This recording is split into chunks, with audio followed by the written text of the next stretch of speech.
Ladies and gentlemen, welcome to the Burdens of Xiaohao. These are not in the game. They do not count for the review. I just wanted to show you them. Blizzard had an idea, probably inspired at least in part by Diablo 3, although I'm not sure of the specifics of that, to do an idea of, rather than a typical cutscene or even an in-engine cutscene, but a very stylized one, which you can see just based on this picture. These vignettes, they call them short animations or something like that, but I don't give a damn about the official thing. They're vignettes. These vignettes are officially released. They release these episodically, so there's going to be a couple of issues with that. So bear with me as we go through this. But each of these was connected to the story that they were telling at the time. These all came out right about at the end of right before patch 5.4, as there was a quest in 5.3 that actually kind of referenced these events a little bit. We'll talk more about that later because that comes out later. But I want to cover this now because this is the time at which it's most relevant. So without further ado,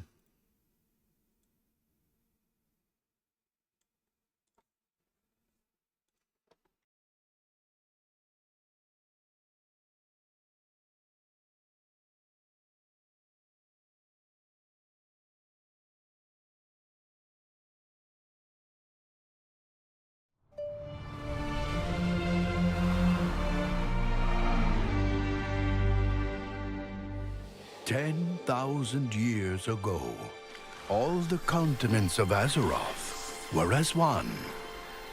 And it is said that all the rivers in the world flowed to one magical place.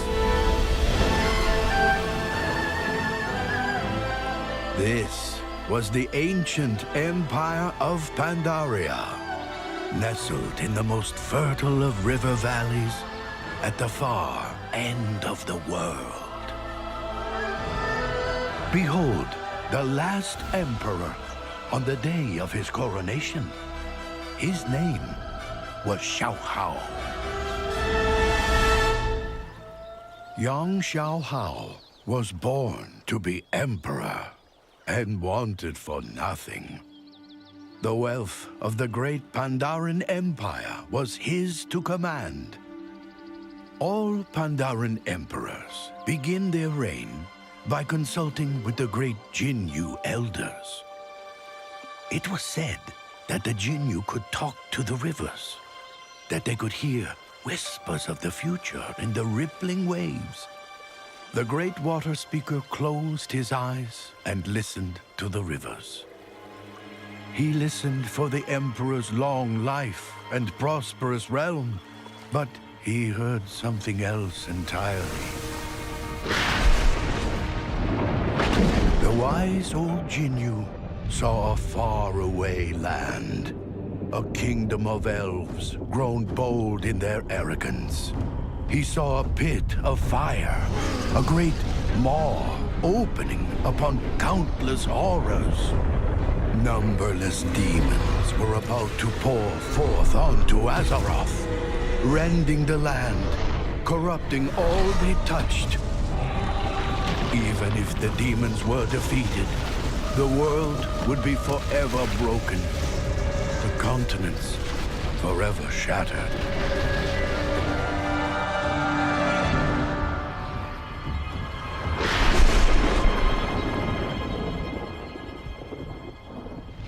Emperor Xiaohao watched in disbelief as the Jinyu water speaker reeled from the terror of his vision.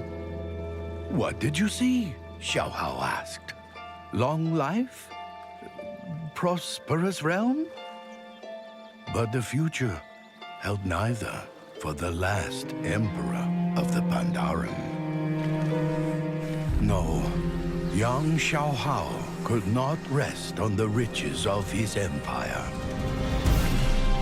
If he was to save his land and his people, he would be called to do something great. He would embark on an epic journey. He would sacrifice all that he was. This is his story.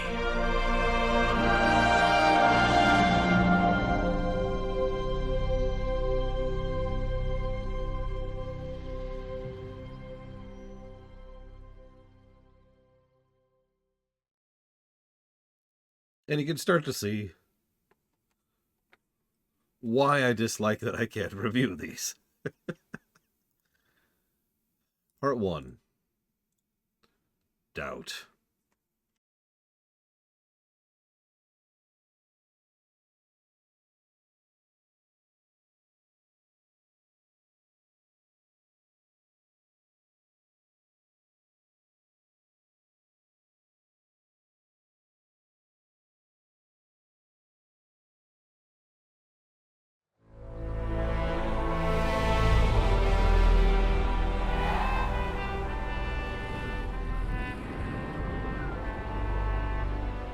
The horrible vision of the Sundering weighed heavily on Emperor Xiao Hao.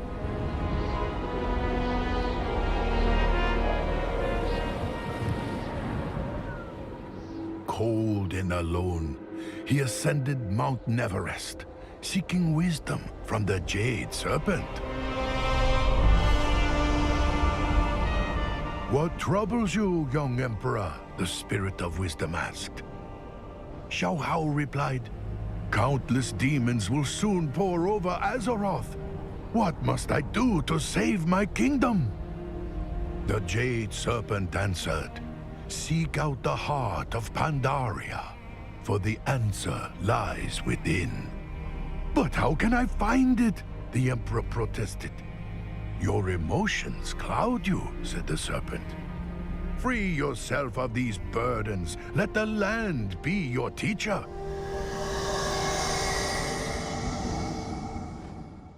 But the Emperor did not understand.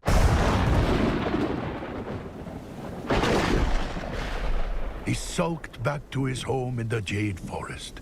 As he traveled, he commiserated with his old friend, the Monkey King. "I was to have a long life, a prosperous realm," the Emperor cried. "I cannot do this." "Relax," said the Monkey King. "We are in this together." As he spoke, the four winds began to howl. A great gust blew the Monkey King away. The Monkey King laughed and called out above the roaring storm, "Sorry, you can't fight fate." The Emperor cried out for his friend. "No, wait! I cannot do this alone." And in that moment, all of Xiao Hao's uncertainty was manifest in a terrible dark energy, a Shah of doubt. I really hate to pause this, but I just want to point out something. This is probably one of those limitations of a game, but in lore, each of the Prime Shah look different, and we see this most clearly in these videos. I would have really loved it if each of the Prime Shah actually had a unique model, but you know how that works.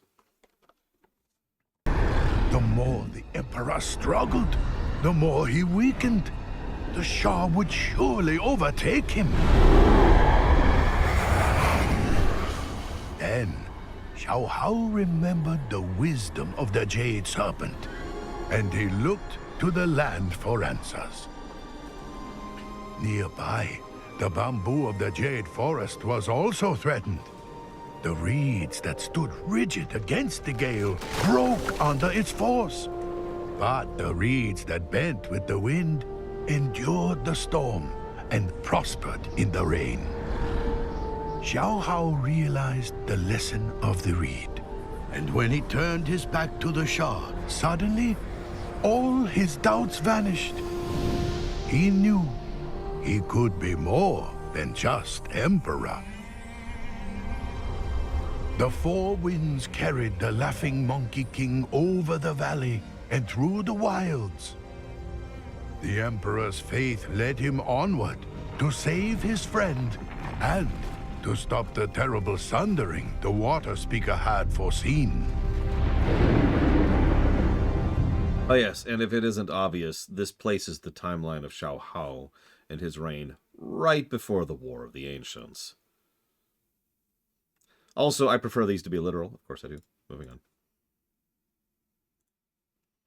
As if tales have any worth. Pshaw.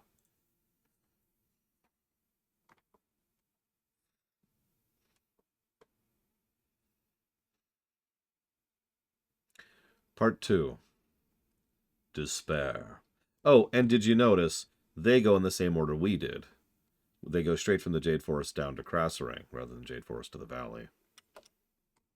Just thought I'd point that out.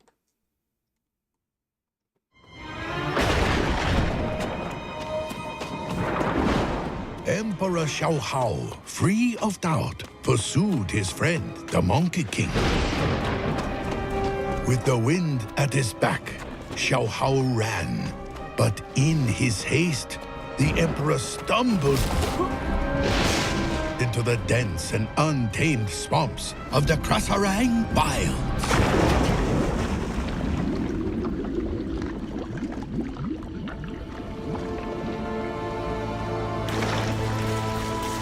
No! The Emperor cried out. He fought to free himself, but only sank further. The more the Emperor worried, the deeper he sank. His worries had taken form, the Shah of Despair.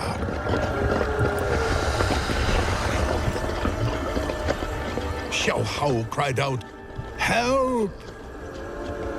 Far above, the majestic red crane of hope soared. "Why do you struggle so?" the crane asked. "I have lost my friend, my kingdom," Xiao Hao cried. "It is hopeless." "Your friend is not lost," the crane replied. "You are." Again, Xiao Hao looked to Pandaria for the answer.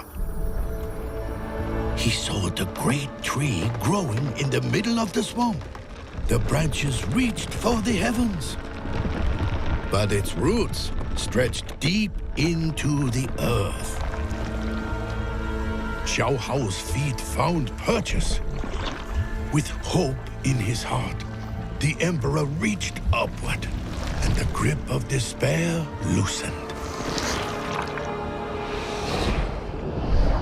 "I must never forget who I am," he said. "I am the Emperor, and I will save this land."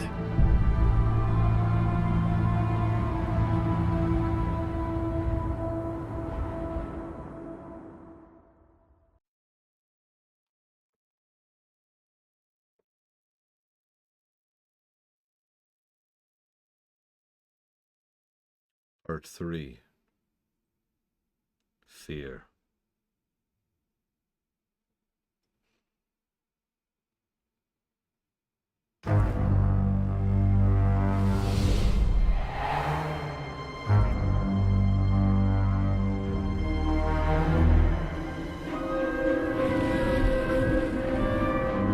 Xiao Hao could hear the Monkey King's laughter on the wind, but it came from the west, beyond the serpent's spine wall. This was the land of the Mantid, mortal enemy of all Pandaren. "I cannot do this," Xiao Hao decided. Trembling, the Emperor turned to leave. "Where are you going?" asked a voice. "I'm afraid to go on," said the Emperor. Looking into the wastes, he saw a great black ox. "Just follow your feet," the black ox said. "They will know the way."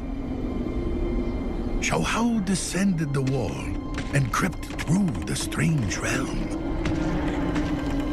To the Emperor, it was a waking nightmare. But his feet led the way. Soon, he heard a dreadful sound.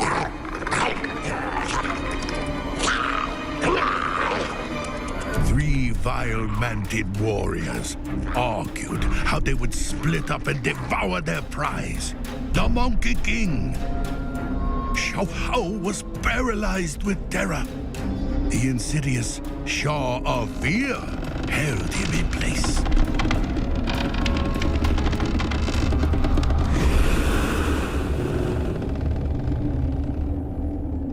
The voice of the ox came to Xiao Hao, saying, You must not let your fear control you, my Emperor. You must control your fear. Xiao Hao looked once again to the land for answers. The great Kaipari trees of the town-long steppes were legendary for their sap. In one bead of amber, Xiao Hao found his answer. I will not be paralyzed by fear, the Emperor proclaimed. Xiao Hao hurled his weight against the nearest tree, and giant globs of sap rained down from above. And now it was the Mantid who were held fast as they struggled against the sap. The Emperor had saved his friend. As they fled, the Monkey King was overwhelmed by doubt. Emperor, we cannot do this alone, he cried. You should create an army to crush the Mantid once and for all. Free of his doubts and master of his fears, the Emperor was more confident than ever. No, said Xiao Hao. The storm that burns the sky comes for the Mantid as well. We need an army to crush a legion.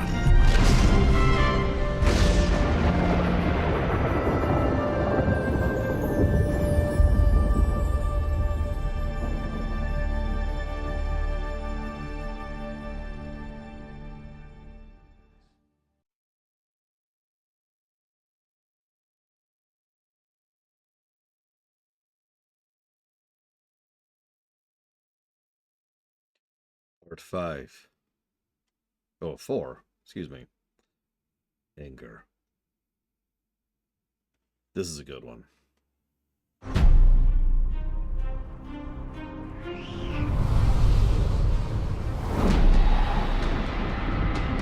The last Emperor of Pandaria faced a terrible fortune. A burning legion set to tear the world asunder.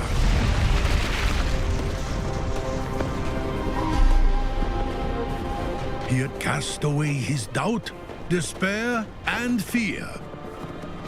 Now, confidence brimming,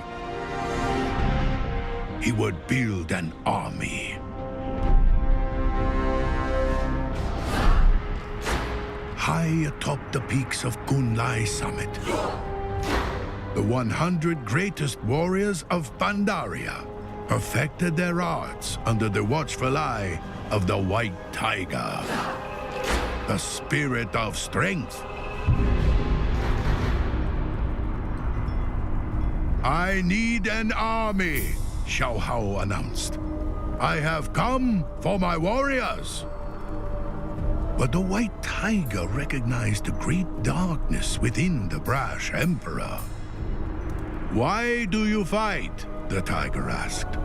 Xiao Hao bristled. To destroy demon hordes, to crush those who oppose me. No, that is no reason to fight, the tiger said. You are indeed fearless, but still, you are burdened. The Emperor scoffed, so the White Tiger issued a challenge. Take this staff, and if you can touch any one of my warriors, they are yours to command. Spurred on by the howls of the Monkey King, the Emperor spun about, thrusting and swinging the staff. But the warriors easily dodged his every blow. Furious, Xiao Hao roared. The sum of all his rage, the Shah of anger burst forth. The Emperor fumed and broke the staff over his knee. Violence and hatred erupted. You see now why you are not ready to lead? The White Tiger proclaimed. Your anger does not empower you. It makes you weak. Defenseless, Xiao Hao faced the darkness he had created. As one, the Shah struck out.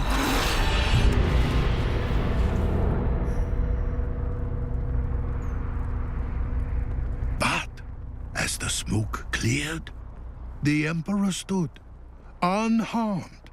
The shape of a mighty warrior lay broken at his feet. A warrior who had paid the ultimate price to save his Emperor. Xiao Hao's heart swelled as he knelt humbly before the white tiger. My rage exacted a heavy toll, the Emperor said.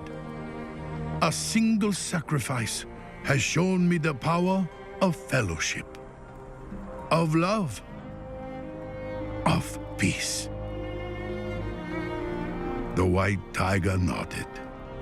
Again, I ask, why do you fight? For home and family, Xiao Hao replied. For the people I protect. For them, I would give my final breath. Thank you, White Tiger. Relieved at last of all his burdens, the Emperor rose. Come, Monkey King. We must go to the heart of Pandaria before all is lost. As the Emperor and his friends set out, the skies grew black. For the time of the sundering had come.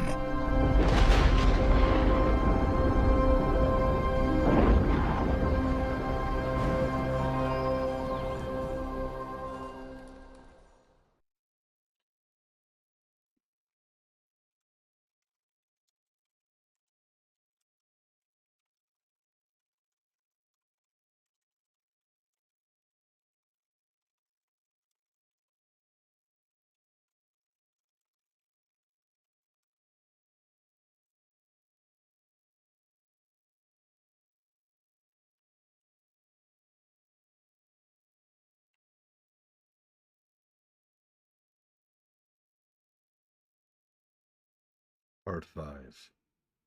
The Sundering.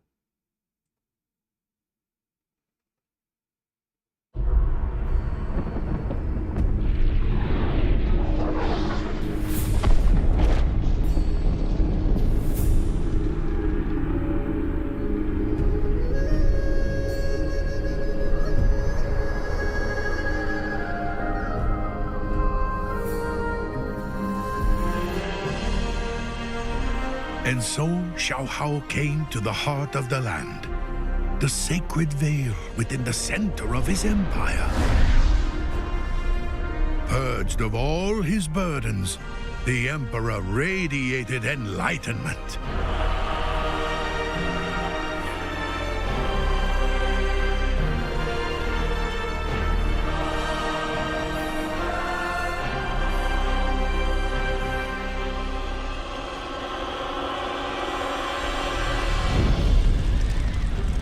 Inside the veil, his people huddled for shelter. They knew that the end of the world had come, and they cried out for the Emperor to save them. People of Pandaria, Xiao Hao declared, stay calm, focus your minds, and together we will make it through this. But his people did not understand. As Xiao Hao gazed upon their faces, he saw the burdens that he had overcome. He recognized doubt and despair. He saw his people frozen in fear or trembling with anger. And he knew that they had little time to learn what he had learned.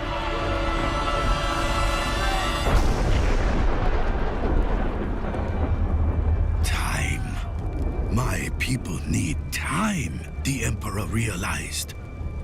And in that moment, the Emperor recalled the lesson of the Jade Serpent. Seek out the heart of Pandaria, for the answer lies within. As Xiao Hao reflected on his journey, he looked to the land and saw a single blossom in the wind. No matter the burdens I faced, he thought, the land provided guidance. But the truest answers always came from within. And then it became clear. I was to have a long life and a prosperous realm. But I am more than just Emperor. I now know what I must do. For I am the heart of Pandaria.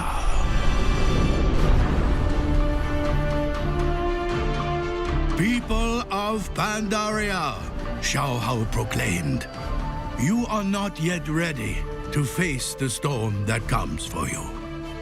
And I cannot stop it. But you will weather this storm, and many more. For I will give you the time to learn the lessons that I have learned.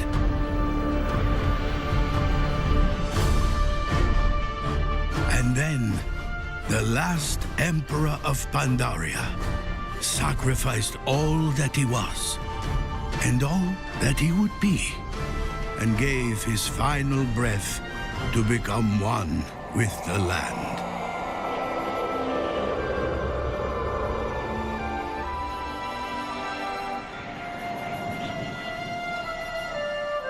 A dense mist surrounded and protected his empire.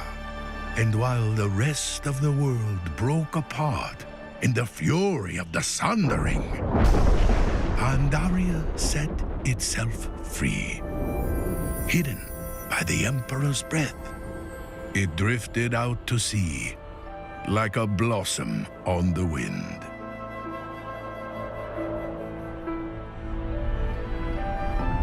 The trees in the Vale have never stopped blossoming. And in time, we Pandaren learned to live as our Emperor lived. His lessons endure in the temples of his land. And from the snowy peaks of Kunlai summit, he watches over us. And it is said that if we listen very closely, he speaks to us still through the mists.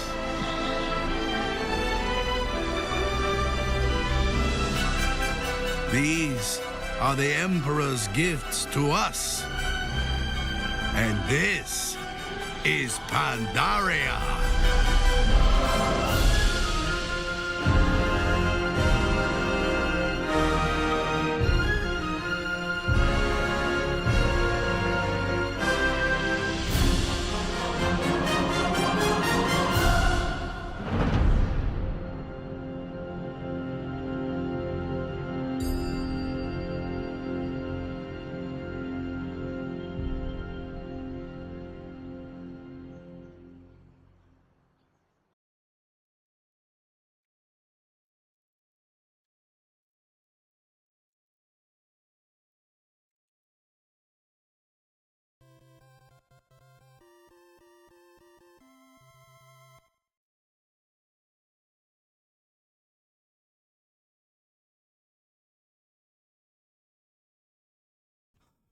Thank you, Ginger Ninja, for the sub. I've already got that down. Homeworld block, Resident Evil block, and Hard Space Shipbreaker. And thank you, Croatia, for Splinter Cell, Double Agent, Gothic, and Mass Effect Andromeda.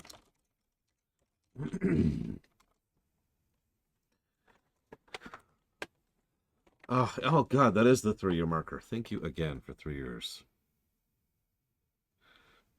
He magically transmuted himself into a giant mist. Yeah, in the tale. We'll talk a little bit more about the specifics of what Xiaohao actually did later. Don't worry. I haven't forgotten.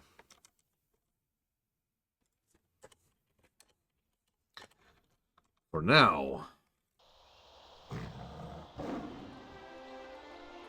Ishnu Allah, be careful. It has been 2 months since the parting of the mist. There's your timeline. It took us 2 months to cross Pandaria and to defeat Fear. God damn it! Just thank you, Pillars of Snow, for being part of the show. I will jot that down.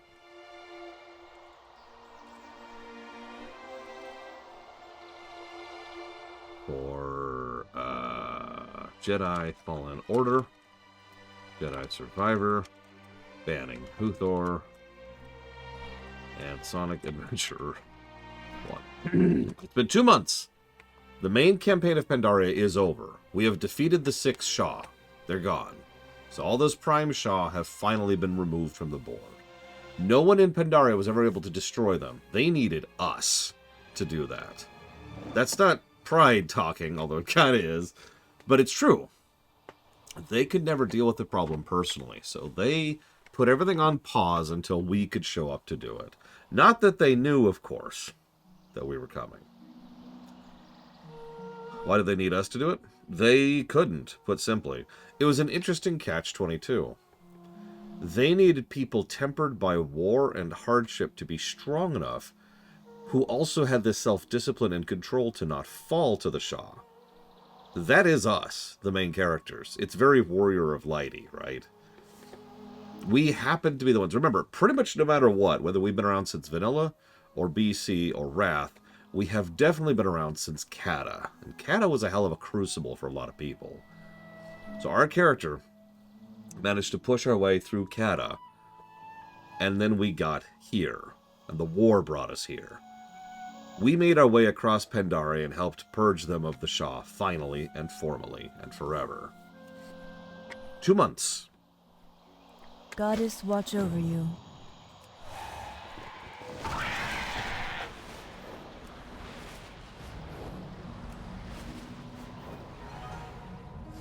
Exactly. Even if you ignore the PC concept, Pandaran culture needed to be pacifist because of the curse of the Shah, the curse of Yasharaj. If they weren't pacifist, they would fall to it. It was kind of a very, like I said, it was a fascinating catch-22. They could never rise to the level of strength and discipline at the same time, because anytime one would go up, the other would go down. You can't learn to ride a bicycle without legs. You need something else to help you do that. That's us. And so the Pandarans were, the Pandarans hit the red light button. Now, they held it for a really long time. Credit where credit is due. If they hadn't held the line for 10,000 years, we would have broken through the mists to find a barren wasteland with nothing left alive on it. Need help? You have impeccable timing. King Rin is about to land. The full might of our fleet will follow soon after. Safe travels. There's my survey team. Bring us in. So, you remember him? The last time we really saw him, he was a militant, warmongering jackass. Your Highness, this site has everything we need. Lumber, stone, The and... Horde?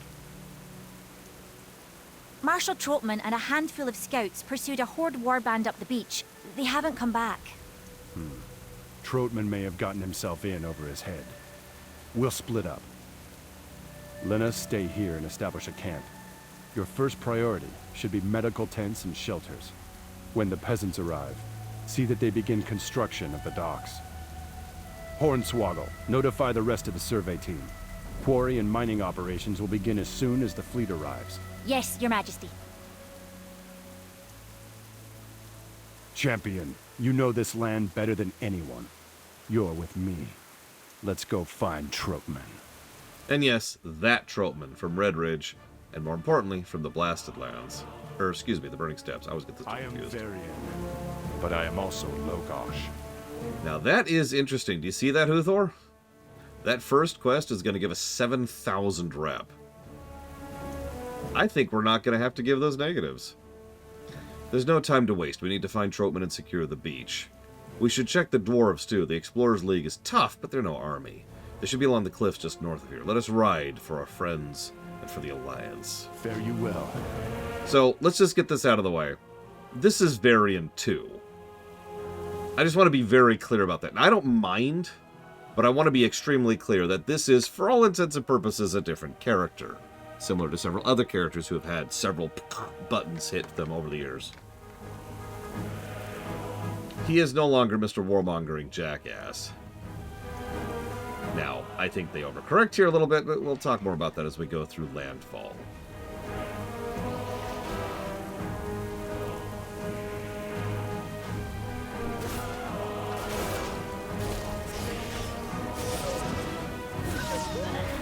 There was technically one quest kind of in between here that kind of helped with this arc, but even that quest was not much. It was mostly focused on Anduin. And of course it was removed from the game.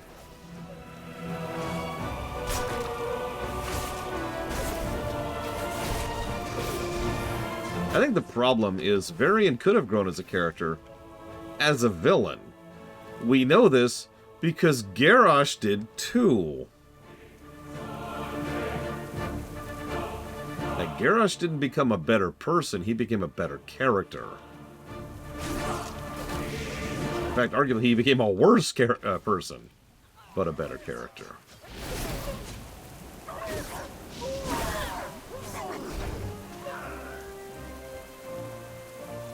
Explorers League reporting in, sir. I'm glad to see you contribute to the war effort, but I need supplies. What have you got? Plenty of stone, aye, but no sign of major ore veins in this whole area. I'll take it. Anything else? Something even better! History! Artifacts from an ancient and powerful race. I'll make a deal with you, Hornswoggle. Help my men get a stone quarry operation running, and we'll protect you. You mean it? Oh, I can't wait to see the look on Bran's face when he finds out I got an excavation greenlit by the king himself! You'll have your quarry by next sundown. I used to think leadership was all about strength. I see things more clearly now. It's a little bit of give, a little bit of take. It's about binding people together. A bundle of sticks is not easily broken. Yeah, I was going to point out the voice acting thing. For those of you who don't remember how he used to be voiced, it was something like this. I hate the Horde, and I want them all to die. Okay, I'm kidding slightly. He literally did sound like a villain. Like a straight-up enemy. And that was true in the Battle for the Undercity. It was true in the patch trailer leading up to the Ulduar patch. Like, it was a very, very over... Yeah, he sounded like Garithos from Frozen Throne, if you know who that is. And if you don't worry about it. Here, the voice acting is a lot more subdued, and there's little nuances of what I can only refer to as the everyman tone. Something I know as a voice director a lot, because it's really hard to ask someone to voice something like an everyman. The goal is I want you to sound normal, like someone you'd see on the side of the street. And he manages that surprisingly well. This is Metzen, of course. At least I think this is Metzen, right? Oh god, now I'm doubting myself. Doubt, Shaw, doubt. We're okay. We're okay. Everything's fine. Oh god, I don't have any poisons active. Fix that real quick. Troutman, you old dog. I knew I'd find you stirring up trouble. The survey team has done well. This is an ideal deep water port. I want to see a tower built right here. Yeah, and also everyone in Vanilla. You hold this position until construction's complete. Now, let's see to our supplies.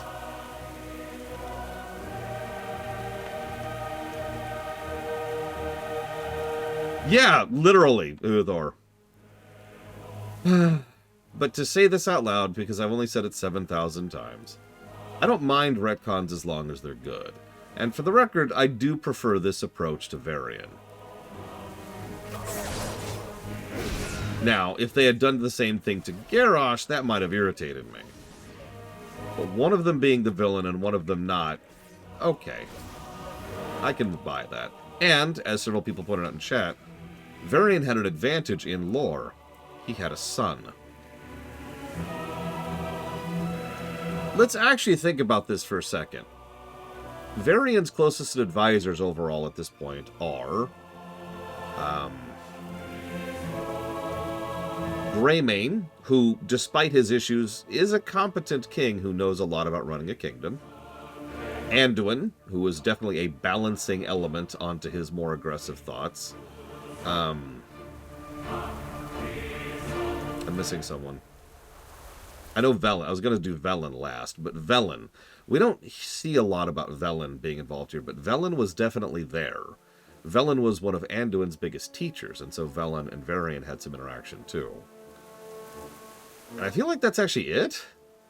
I guess there's also Shaw, and Matthias Shaw, while he is definitely loyal to the Alliance, he has a brain. He's an intelligence agent. So that's a lot of people who know what they're talking about and have the ability to help give him a more measured response and to help cool him off. Who did Garrosh have?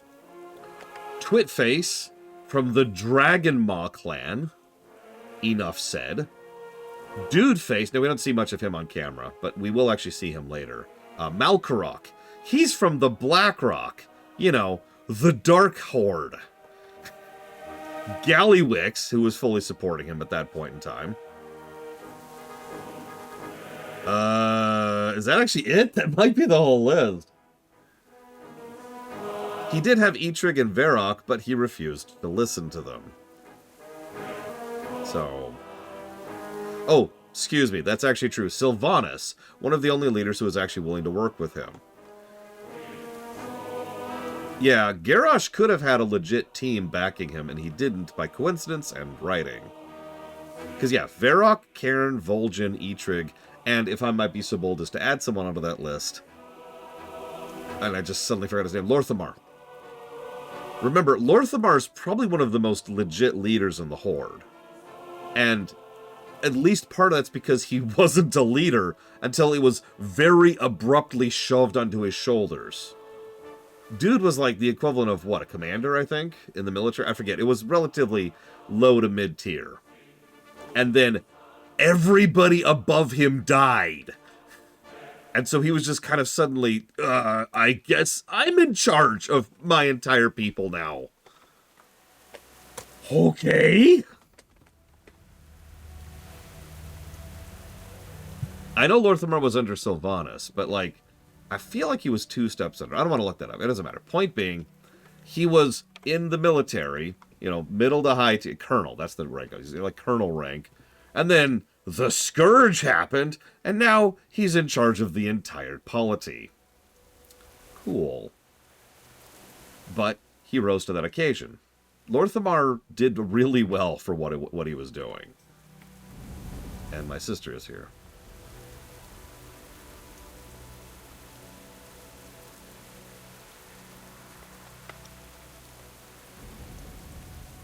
Oh yeah, that's a good point, Schmeidelf. Thank you for pointing that out. You're right. Some of the people who actually survived underneath Lor'themar, or excuse me, above Lor'themar, probably also then decided to peace out and go to Outland.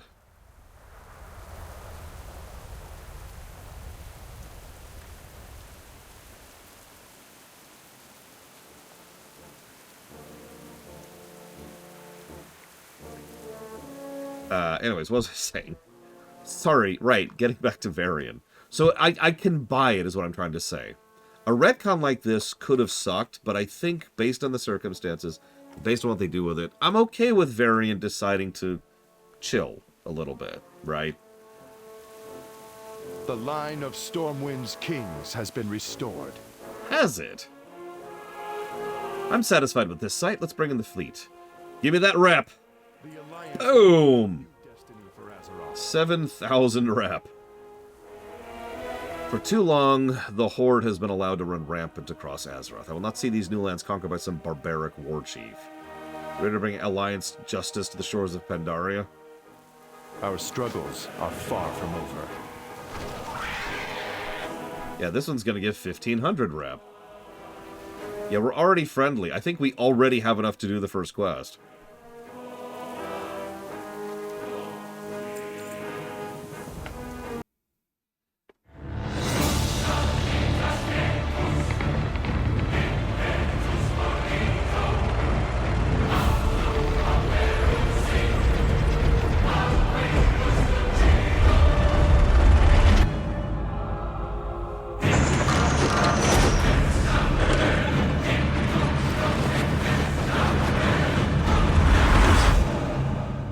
Enjoy that. That's probably the fullest, largest... Excellent work fortifying the harbor.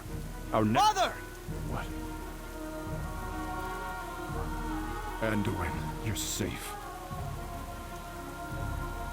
Father, you can't do this. All the hatred and anger our war brings here. It poisons this place. Easy, son. We're fighting a different war now. This isn't about hatred of the Horde. This is about a love of what's right. About doing what needs to be done.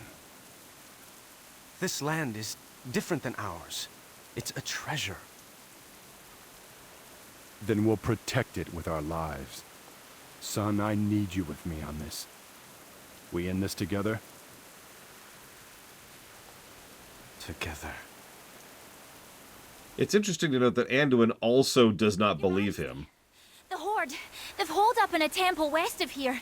Night Elf Rangers have surrounded it and... Rangers? Tyrande. Father, you can't let them turn the Crane Temple into a war zone. That place is still recovering from a Shah infestation. And it's a historical treasure trove. Everyone calm down. This sounds like one of Garrosh's traps. He's trying to lure us from the beach. Trotman, round me up some peasants and a mortar team. And don't let down your guard. But Father... I'll bring a small group of champions with me and talk to Tyrande myself. And when I can handle this, I need you to trust that I'm going to do the right thing here. But you're Varian. I trust you, Father. Also, first showcasing of the new Griffin mount. So, do I have two people? By the way, I'm sorry, I really should have brought that up earlier. If not, I'll just do it solo, but, you know, it's whatever. It should be Taylor, I think? Yep, there it is. Perfect. Yeah, so, okay. I think I agree, Huthor. And if I'm being honest, part of the reason... Yeah, this is actually Alliance only, sorry. It's one of the only things I wrote down in my notes is faction-specific, because I did some tech tests of this back in the day. See, the thing is, you can actually do this scenario as the Horde, but you cannot do it as a Horde and Alliance. I happen to be Alliance, and I do need to do this quest to progress the MSQ. So I need to do this on my Alliance. By the way, that also means I need to do this on my Horde, too. The other side, because there's a Horde-only version here. I can make this work. I've got pieces in place to do this if I have to. But I'd rather do it as legit as I can. I planned for this way before the Pandaria remix ever came out, which I'm 90% certain is when they went back and smoothed over some of these issues. Now, someone asked if there was a 5.1 trailer. If there is, I'm not actually aware of it. 5.2 is the big trailer I'm looking forward to, which also happens to be one of my favorite trailers they've ever done, by the way. Which is funny, because one of my other favorites is 5.4. Anyways. I do agree with Huthor. As much as they do some good stuff with it, especially because of the lack of the entire quest chain in Cataclysm, there's this very, very sudden shift in Varian, just kind of suddenly being cool, and like Bladerville pointed out, everyone just kind of goes along with it. It's like, oh, you're cool now. Okay, cool. What? So let's go ahead and grab Brigwin. And then Corn Servant. And that'll be cool, actually, right there. Are both of you Pandaria time walking? And yeah, I agree. Some of those lines are rather heavy-handed. Part of the problem, I've said this so many times, Warcraft is a series of overcorrections. And that's true up until now. Even the two most recent expansions are overcorrections from Shadowlands, and arguably from BFA as well. Hopefully we'll actually be able to stabilize a little bit for once. But the point is, there was some definite feedback about Varian, and they wanted to push away from Varian being one of the bad guys. So they overcorrected, and he's just sitting here giving fricking parables, for God's sakes.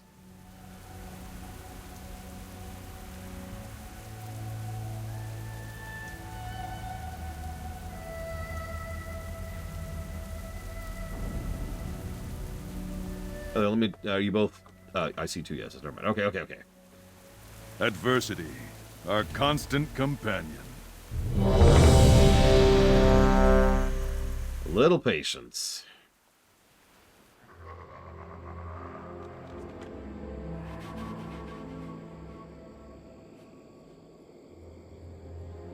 We have them cornered inside the temple. We should strike now. Things are rarely what they seem, Tyrande. And my son tells me this is a sacred place. All the more reason to purify it. They're defending a fixed position. I'm not gonna play their game. We'll draw them out. You are wasting precious time.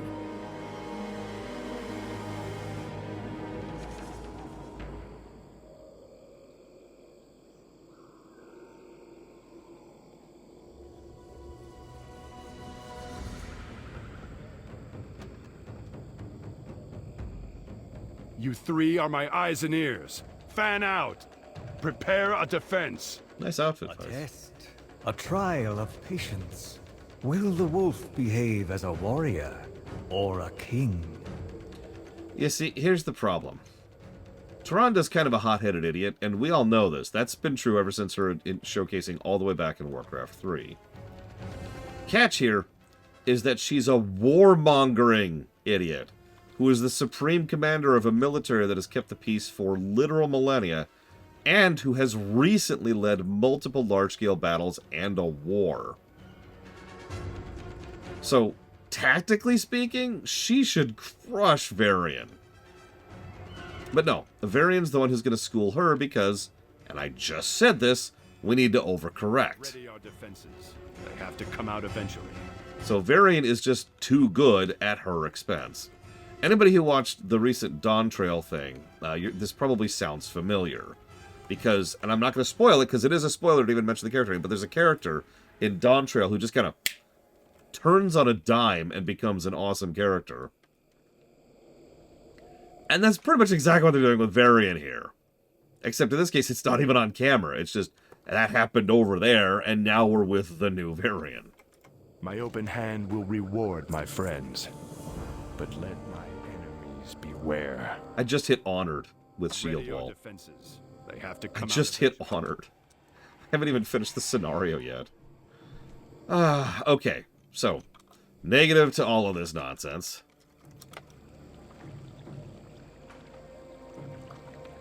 We'll have to judge as we go, Blakeville. I'd love to hear your thoughts on that if you don't mind. Do I not have... I don't. Ooh, okay. Yeah, I don't have water walking anymore. Wow. So, let's talk gameplay. This is actually one of my favorite scenarios from a purely gameplay perspective. Come out eventually. So, here's how this works out. I am experience capped, yes. I have no idea, though, in answer to your question. So we can loot the enemies around here. They give us food. We can loot the sticks. They give us wood. We can fight the enemies. They give us buff items. There's tons of stuff to loot, kill, and interact with. If you do all this stuff, you can go to the base defenses. All of these things contribute equally, so what you do is up to you, but each of the things you do all eventually has to end up being funneled back into your base camp.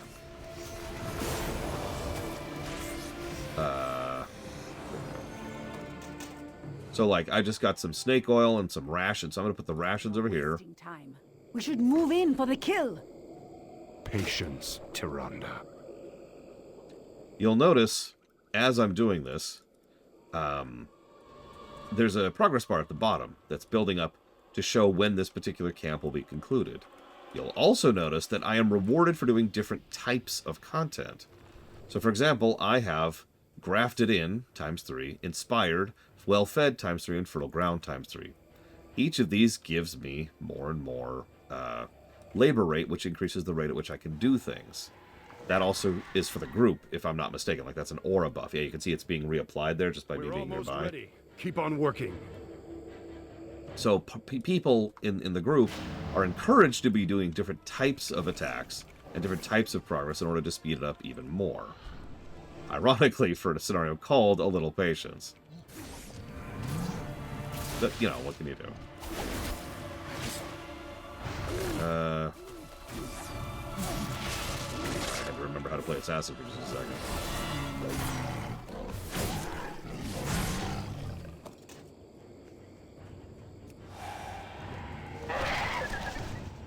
Yeah, the biggest problem with Tyrande is she's never been a character. Don't charge in. Let them make the first mistake.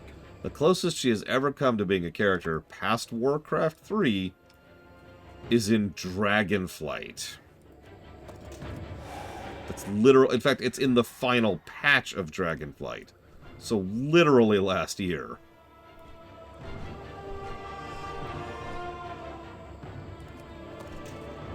Like, they even turned her into a death machine and gave her an entire story arc in Shadowlands, and it just fell completely flat. I knew a few people who couldn't tell that there was anything different about her. As in literally different, because, you know, the whole Curse of Elune thing. Like, I knew a few people who thought she was just being herself, because she wasn't really any different than she'd always been.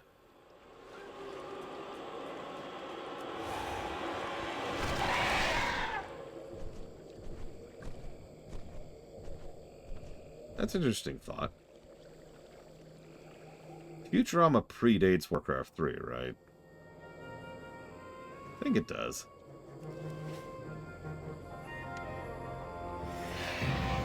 Oh. Base done.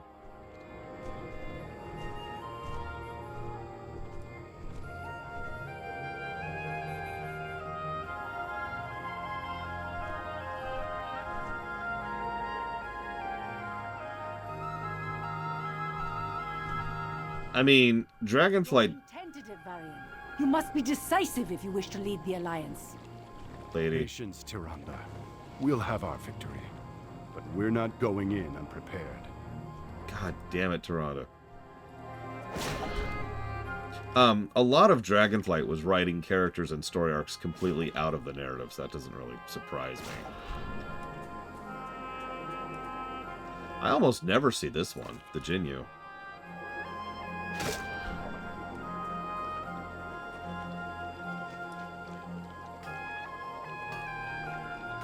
Yeah, exactly. I mean, you notice what happened with Greymane. No spoilers, but... Is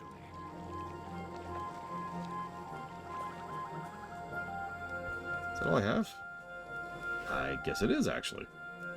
Okay, so we need wood and meat and workers' tools.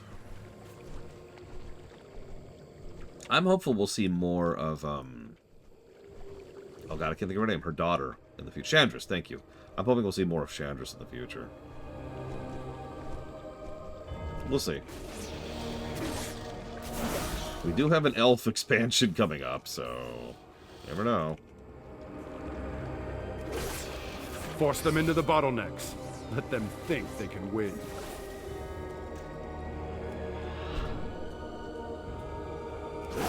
Hell, going back to what Huthor just mentioned.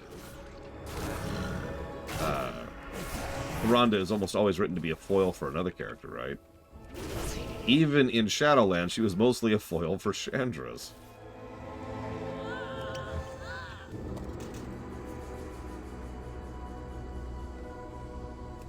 Foil's the wrong word. She was there for Chandris' character, is what I mean by that. Because Chandris was interesting in Shadowlands. Make use of every resource. Leave them nowhere to run. They're coming. Oh, here we go. Get behind the defenses. Alliance dogs, where are your teeth? Come out and count them, coward. There's no army here. Only a handful of heroes stand between you and the King of Stormwind. Are you afraid? Bring up the grunts! Attack!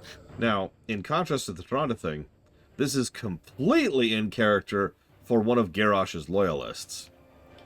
Garrosh, pretty much as a policy, teaches his people to A-move. And the only people who get anywhere in the Hellscream Horde are idiots. Again, if this sounds familiar, it's because all these people are party line people, right? Just like we were just talking about earlier today. Well, that's a way to go, isn't it? Lift it up by a bubble until you pop.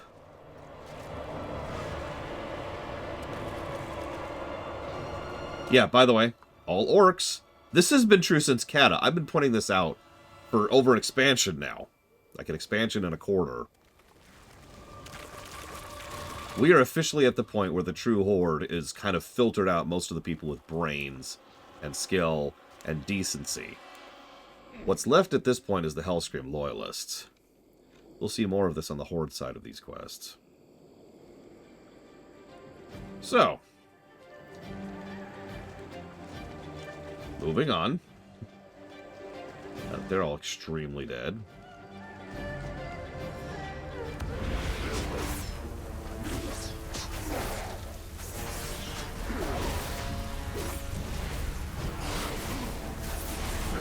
Yeah, I don't want to spoil too much, but let's just say we'll see what the actual horde is up to when we start covering the other side of these quests.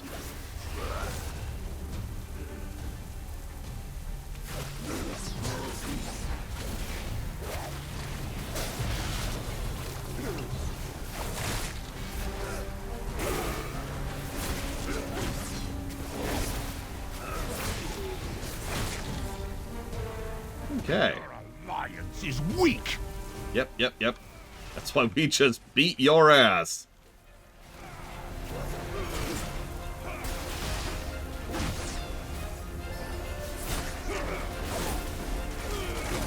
Is this how you fight your battles?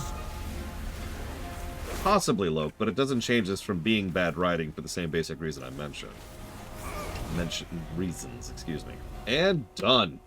GG. What is this, Rome, Blade of All?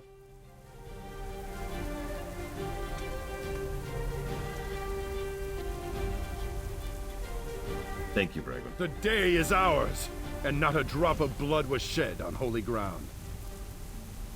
I would have charged right in. Many more lives would have been lost in my rush for victory. There was a time when I would have done the same, but I've learned a lot over the years.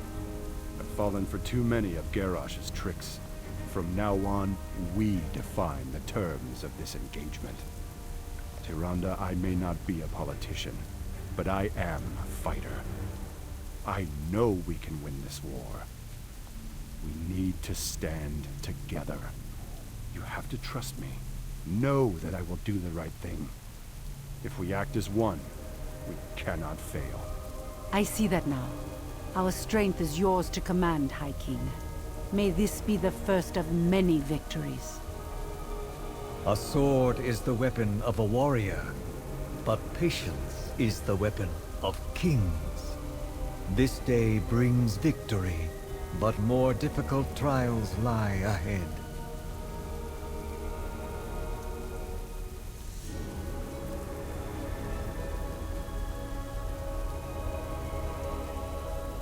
Yeah, no, this is...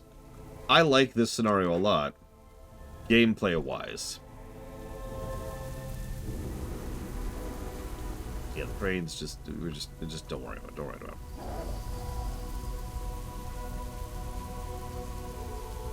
Now, we're gonna do 5.1 a little bit weird, so you're gonna have to bear with me a little bit, okay? Whoa, okay. Good to see you, friend.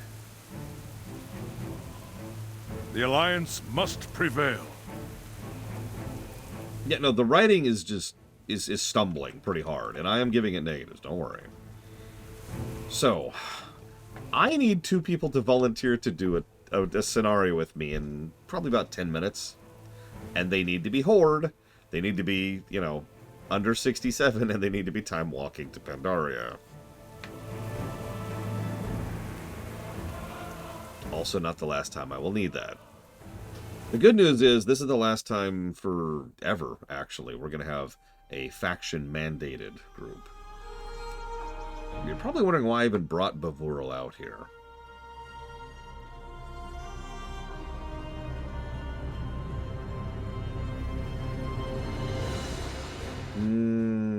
You're right. I wasn't thinking about Blood on the Snow. Which I'm used to just doing as the Horde. I thought Battle for Dazar'alor showed you both sides now, if you just do it on one. I will admit I'm not super familiar with BFA, so I might be just wrong about that.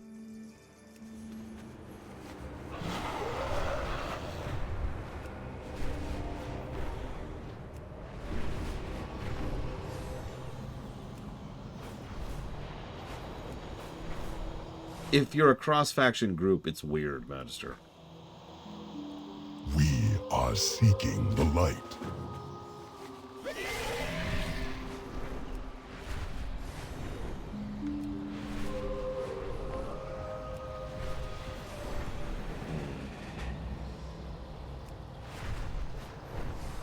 God, the Tauren Firebird is just so huge.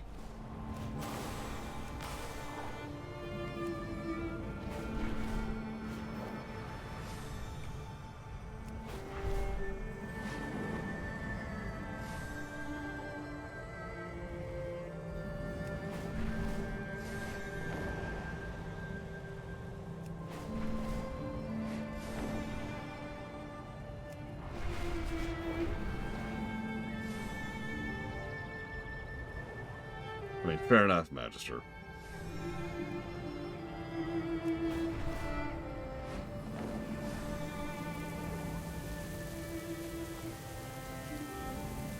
Yeah, I'm with it.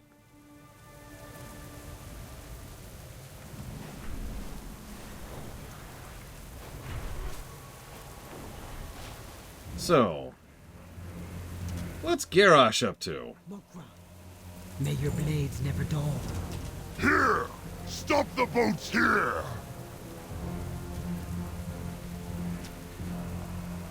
This island will make a perfect coastal stronghold. Rakla, when the peons arrive, clear these trees and begin construction of the docks. Champion, you have been here for many weeks and know this land well. Come with me.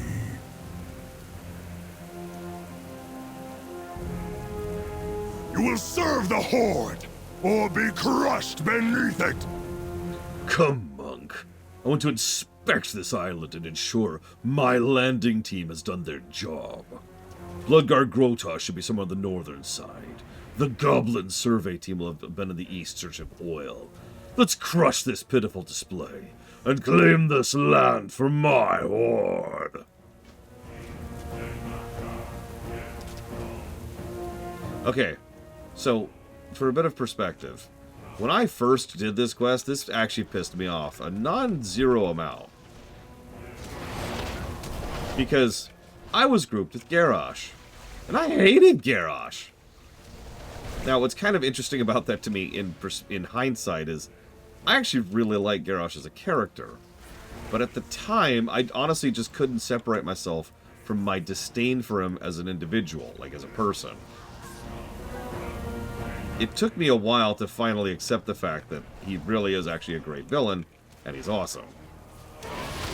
Well, it's kind of the Darth Malak thing in several ways, too. A lot of my enjoyment of Malak comes from the fact that he's extremely well voice acted. He is delightfully what the? Strange.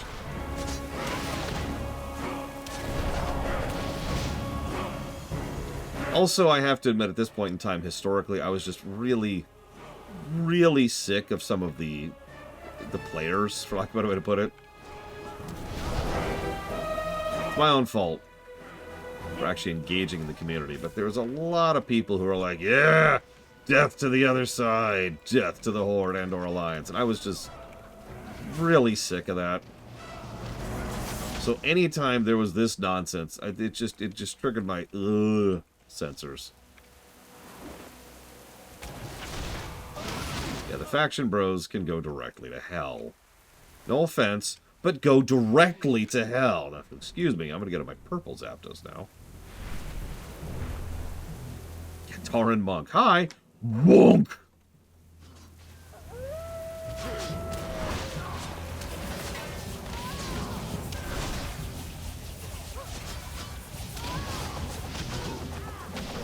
I should probably zoom in a bit more. I don't have most of my abilities yet, though. Ha! A pitiful skirmish! The Alliance fights without conviction. Hold this ground, Blood God. Here is where we will build our keep. Expect peons within the hour, and be ready to motivate them. What's weird is, I think Kuthor's right. I've heard Patrick Seitz do Garrosh many times. He sounds off here. He's, like, I'm explaining this wrong, but have you ever heard him, like, he's done this at communities, for example, or, like, just on camera. He can do a Garrosh voice, and he can do a great job of it. He is not that deep.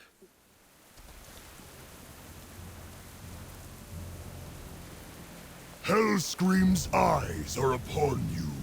Live by these words. Loktar Ogar. Victory or death.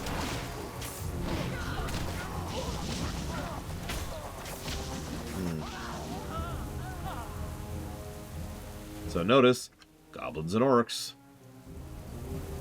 I never thought the war chief himself would come to bail me out. I didn't come to save your sorry hide, Goblin. Did you find fuel or not? Yes, sir. We struck it big. There's crude all along the coast. We'll get an operation going right away, your hugeness. I know you will. I'm sending in grunts to make sure of it. And did you notice that? Notice that. Like, even the goblins, who are the only ones in his horde who are not orcs, he treats like they're basically slaves. Literally intimidates and bullies him into doing his bidding, and then flat out states, I'm going to send in soldiers to make sure you do your job.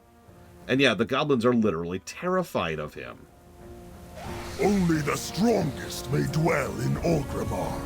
Now is the time to show this new land the true strength of the Horde. Our fleet is waiting. Willing is an interesting word, with more gradient to it than you'd think, Beamtriox.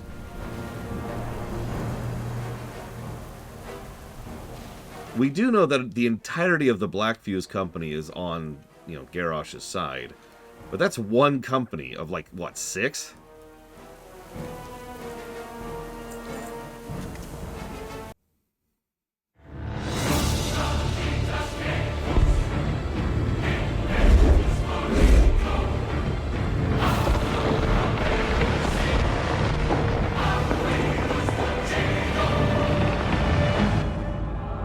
Yeah, no airship on this side, which, again, tracks. They're out of airships. Again, I hate to keep pointing that out, because it's so rare that they actually pay any attention to logistics in this game that I point out every time that they do. See, champion, there is little my horde cannot accomplish. What is this? I don't know why that's not voiced. Game. The question is, what are we doing here? You bring this war to another corner of Azeroth, and I want to know why. Your lack of vision is why your people are still primitives, and your lack of loyalty is why I did not summon the Darkspear for this campaign. Jesus, dude. Look around you, Vol'jin. This land is rich in resources. Wood, stone, iron, fuel, and people. A show of might on these shores will make the Pandaren think twice about joining the Alliance. Oh, this bloodshed. Make everyone think twice about joining the Horde. This is the difference between me and you, Vol'jin. I won't let my people starve to death in the desert. I will stop at nothing. Nothing to ensure a proud and glorious future for the Orcs and anyone with the courage to stand with us. Wait here. Goes and talks to his buddy Rakgor Bloodraiser.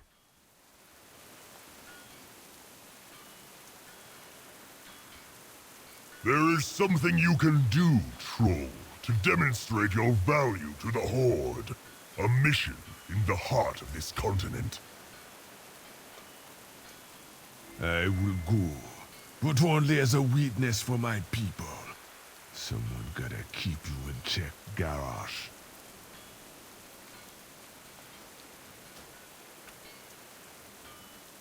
So that right there... I'm sorry, this is so much of a better scene than we saw in the Alliance. Is that just me?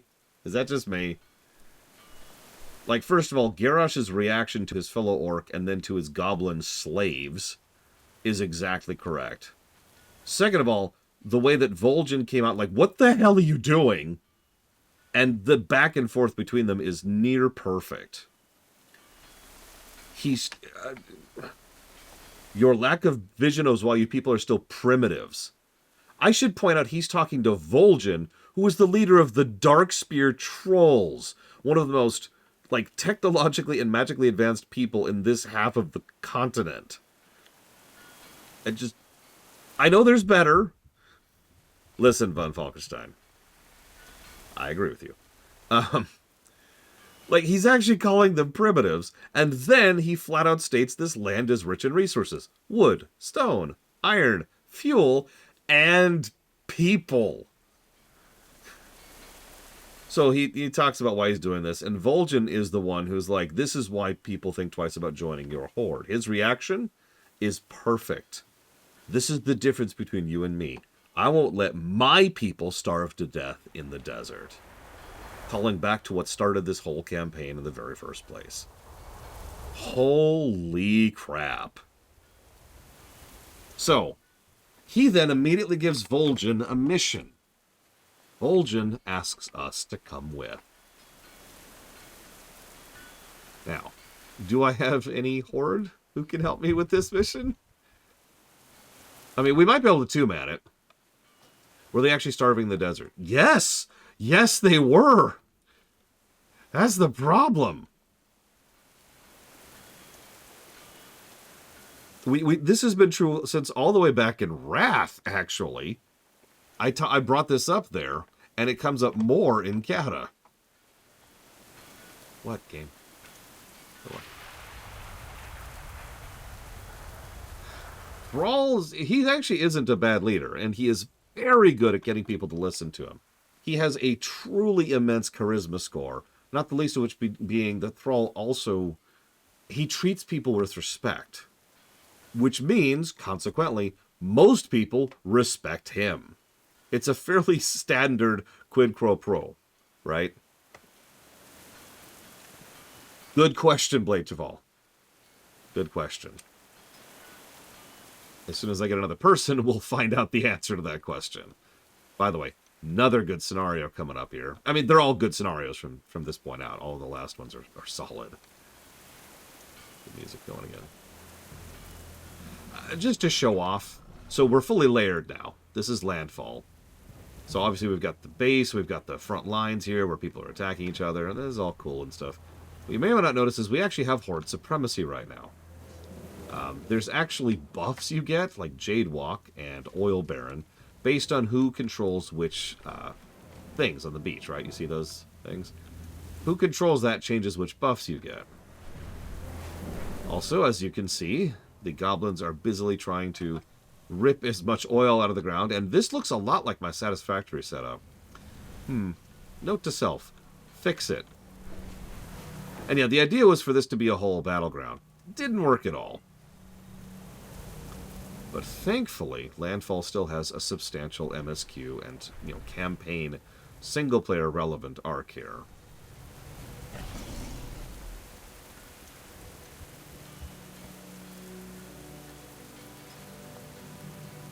If I don't have anyone, it's fine. We can just two-man it. Figure it out. Although I'm a little bit lower level, but ironically that'll actually probably work in our favor.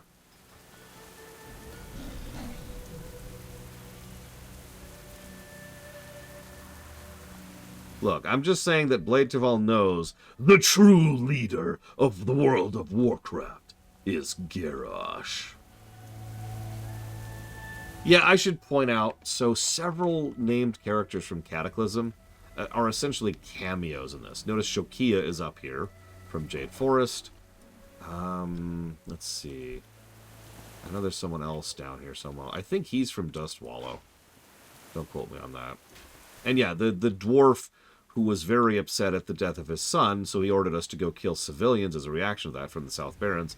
He's here, on the other side, obviously. We kill him, it's worth noting. But he also got promoted for that. So, you know, that sucks. Let me know when you're time walking, Lanareth. Oh god, if Blade Terval loves BFA, I'm just gonna laugh. Like, honestly, if I end up liking BFA this time around, I'm not gonna be very surprised by that. I've already sort of committed to that. But if Blade Terval likes BFA, then that's funny. Now, if Blade Terval likes Shadowlands, then we're gonna have to take him out back and have a couple words.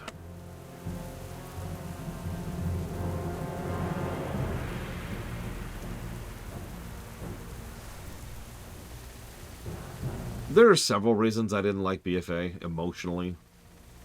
But the biggest one... No, not at all overlooked him. The biggest one by a huge margin for me was it was the Horde versus the Alliance again. Hang on, let me track this for a second. Again. I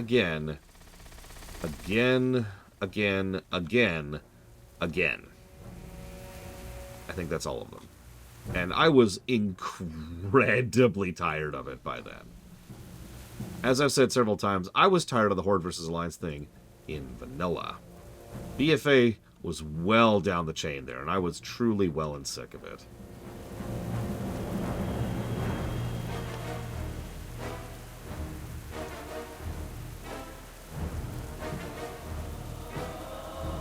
There's other stuff that I'm not a big fan of. BFA is noticeably less polished, especially on the story axis. There's entire cutscenes which legitimately make no sense, and were clearly thrown together at the last minute.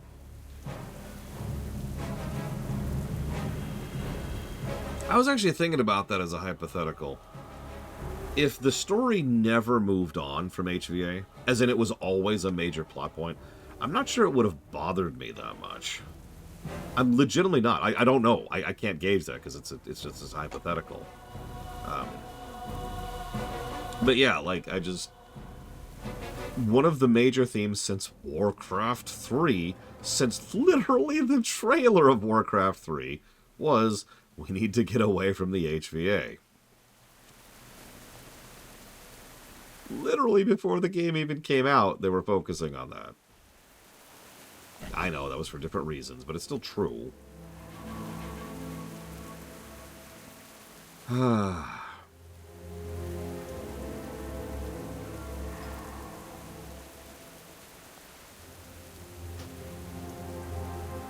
And yeah, it also doesn't help that the Alliance got so much of the short end of the stick for the writing for a very long time. I mean, hell, Garrosh has had a pretty solid character arc from BC to Pandaria. Varian only showed up in Wrath, didn't exist in Kata, and suddenly shows up as a character in Pandaria. Notice the difference there? I mean, honestly, that was true even in BC Loke, but yes, I agree with you completely. Okay. Thank you, Lanareth. Go and get this on.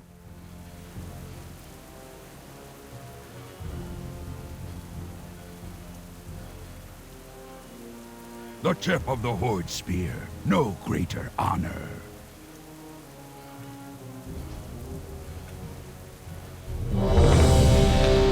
Okay. You've got 37 seconds, Lanareth. You can do this. We believe. We believe.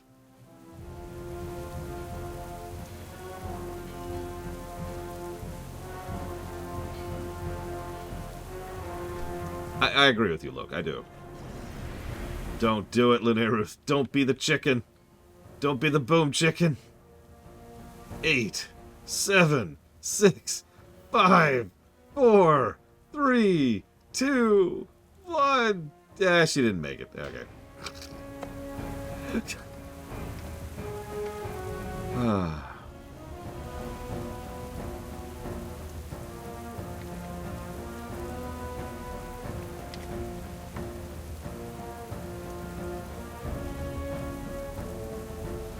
I mean, that's exactly what happened in, what was it called? Warlands, I think? Sorry, Blade Travell says, if you want to keep the HVA, make that rapidly shrinking and radicalizing while some people are pushing for peace. Yeah, so in one of the alternate branching timelines, which we found out about in Dragonflight, there's one of those branching timelines is called, I think, Warlands, and it turned into a hellscape as a number of characters on both sides pushed for more and more and more and more and more radicalized war until, and this is not a joke, it's dangerous to go to the ground because of how poisoned and destroyed it is from radiation and magical damage and all kinds of other fun stuff.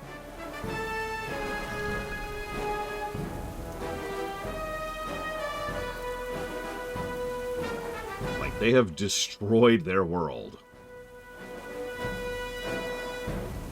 Thankfully, that's only a branching timeline.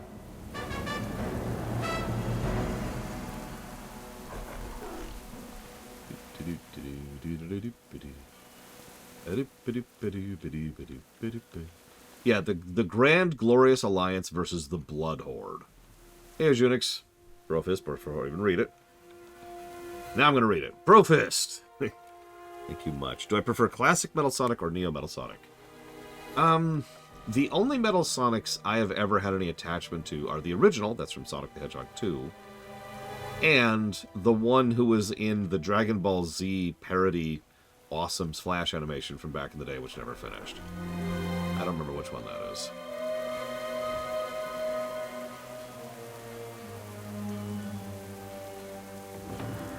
And we will put this towards Donna 4G, TBZ Kakarot, and Grim Fandango.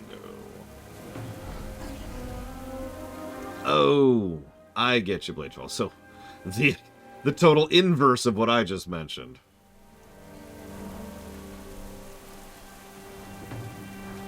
Yeah, I can see that. I mean, it makes sense. Why are they...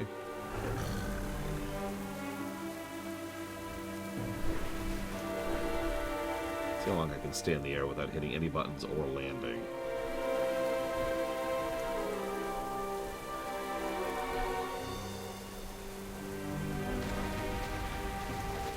There was some real thoughts. I mentioned this a few times during the low run, but there were some real thoughts for a while there that they were going to go in the direction of continuing the HVA as like its own completely segregate thing. And I land. And yeah, that's what I'm referencing, Magister.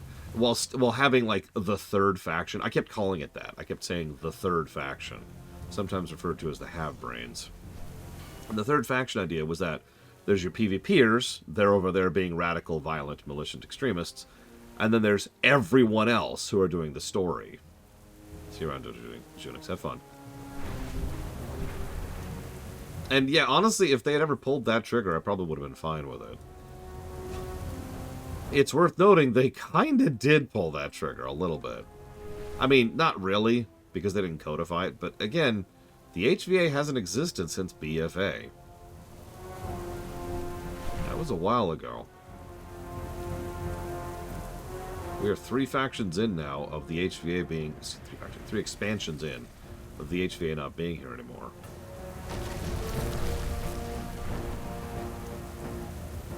Could be PM Triox, especially since for a lot of the most recent years of WoW's history, they've been under very risk-averse people.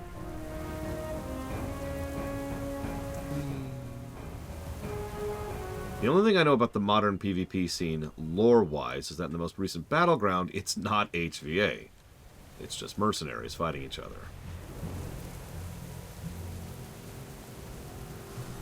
That still gets a smile out of me. Oh! Lunarith is ready. Etrig celebrating Christmas with Turellian.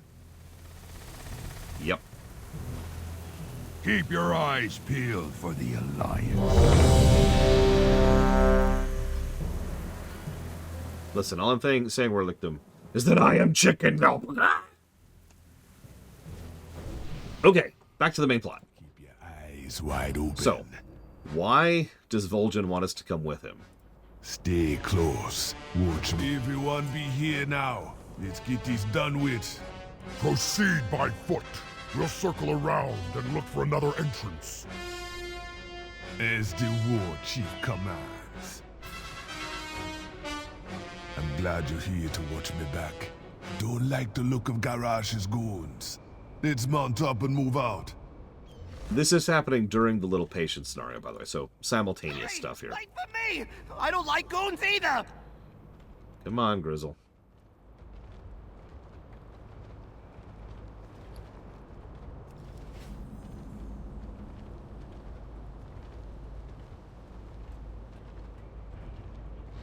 Iron mounts are stupid. Scout said there's ancient magic in these caves. War Chief wants them checked out. Like, you probably can't even tell how huge this yak is until you put it alongside Vol'jin's entire mount and self. Let's take care of them. Okay, Sarok. No problem. Real quick, do either of you two have a preference on being the boat or being on the shore? Spirits be with ya. I'm fine with either. I'm going to talk about both either way. Lead him into this trap. This will help. Oh, I forgot how much that hurts. Oh, I forgot how much that hurts. I have... Spirit rules these. Hold up. There's something there. I am on a monk who's at the moment in melee. Fight on, me brothers.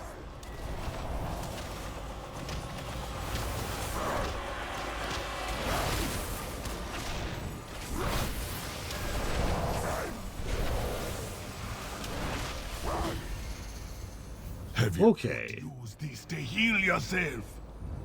Spirits be with ya. So meanwhile, Gearslip has turned that boat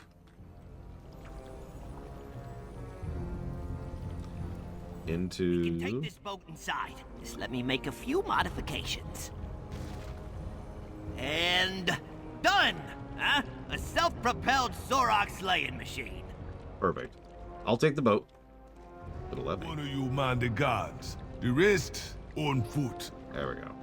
Keep Okay. anything that squirms. So, my job...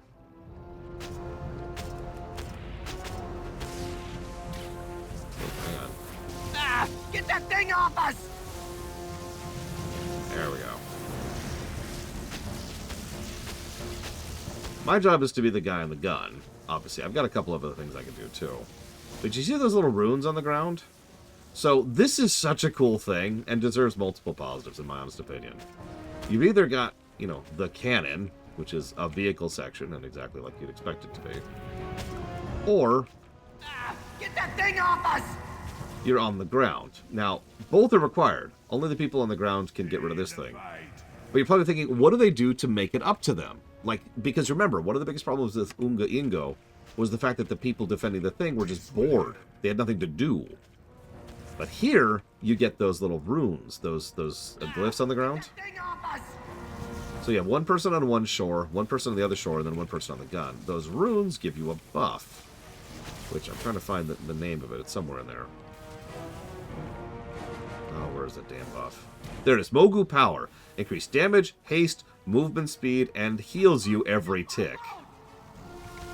So the people on the shore get to be total Death Doom badasses, and the more you kill and take those runes, the more of a Death Doom badass you are.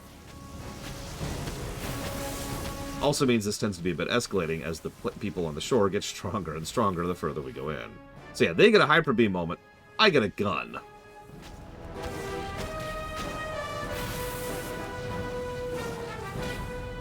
And a flamethrower.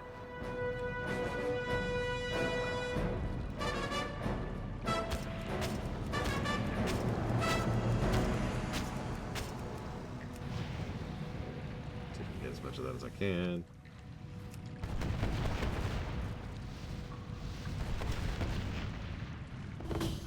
Okay. Please, you guard the boat. The rest of ya with me. Uh-oh.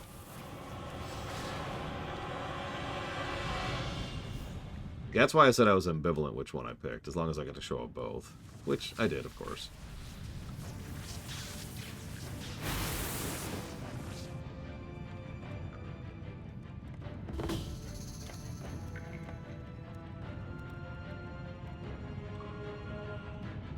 Come on, Vol'jin. He sometimes bugs out here. There he goes. Yep, and that happens. This be some kind of spawning chamber. And that be one ugly mother. Alright. Boss time.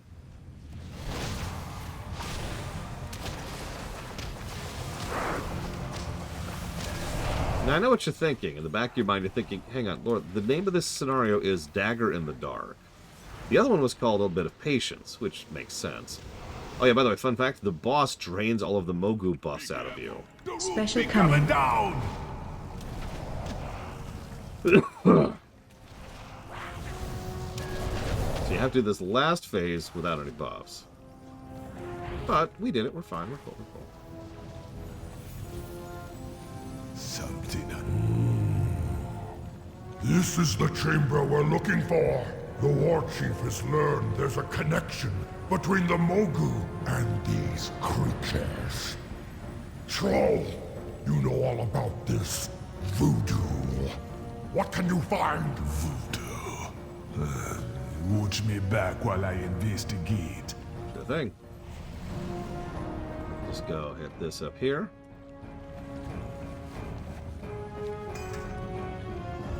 The cave contains powerful Mogu magic. Yeah, this is when we finally find out about the Sarok and the Mogu. I'll talk more about that later, actually. It's not relevant right now. These Mogu, they're working wicked dark magic here. The Sorok, they're not born. They was created, flesh-shaped and bent. These be the blackest of magics, man. Yes! The power to shape flesh, to build warriors! This is what the war chief wants! Garrosh playing God, making monsters. This ain't what the Horde is about!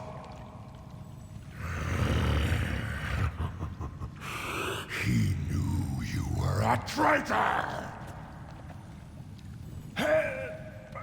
The war chief will annihilate his enemies! So, they never state this outright, but my favorite thing about this is it's heavily implied that the reason we immediately attack this guy Is this where your loyalties lie? is because he just knifed frickin' Vol'jin in the throat. Demands absolute obedience! Strength! Watch your feet. The war chief will hear Watch your of this feet. betrayal! No, he won't. Watch your feet. Hellscream will... The war chief shows his hand. This be what the Horde come to. Killing its own. We can't let this happen. Champions, I need ya. So, Back to the war chief. Tell him I'm dead. Stay close to him. Watch him. You and me, we move to take him out when the time is right. Others are like me. You gotta find them. it'll be easy. They won't be orcs. Swear the blood oath with me. How many of you hesitated even a second in doing this? Stay close. It be done. We brothers in this until the end. I'm gonna disappear for a while. Don't forget about me. So, it is interesting to note that this is one of those fascinating things. On the one hand, that orc, I've already forgotten his name, Bloodraiser, just jabbed Vol'jin directly in the throat with a dagger. Even in Warcraft, that's going to be fatal to most things. But not to a troll. That's not going to kill Vol'jin, and spoilers, it does not kill Vol'jin.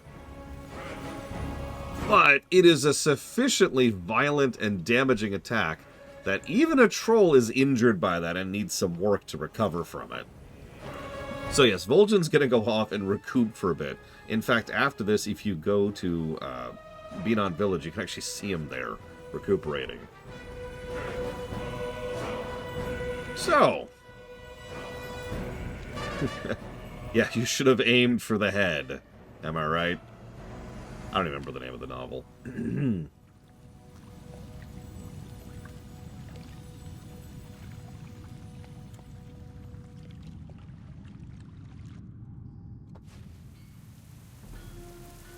Meanwhile,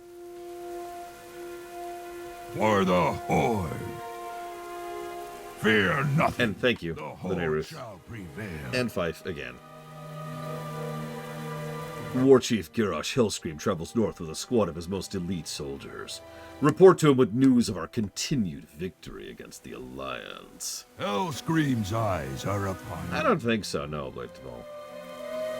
It's sufficiently close to being something that was happening quickly like that it's relatively easy to assume that we weren't right there waiting for it to happen.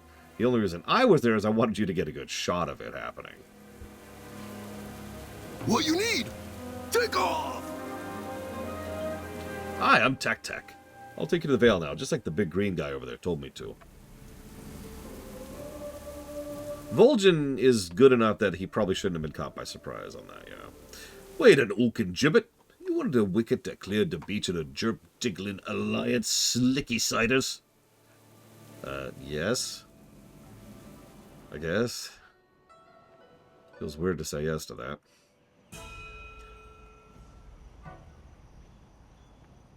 By the way, it looks like we didn't get any experience in there. Just to answer your question earlier, Lunarith. You did all that? Huh? What are you bombing? You know, a big brown guy was looking for up trip north. Some Gerard or Gadash or... Anyway, I didn't get his name.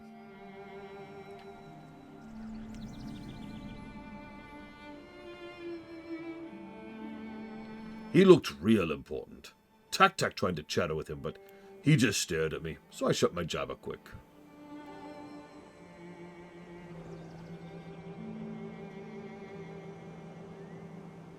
Dark spear never die. Also, he's a troll.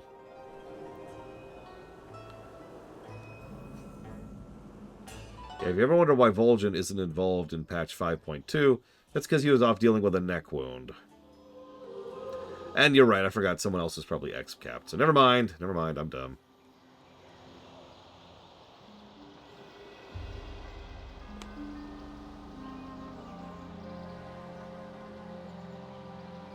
Oh boy, looks like we're here. Oh.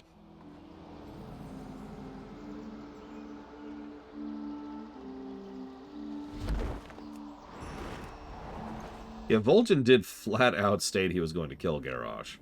To his face, even.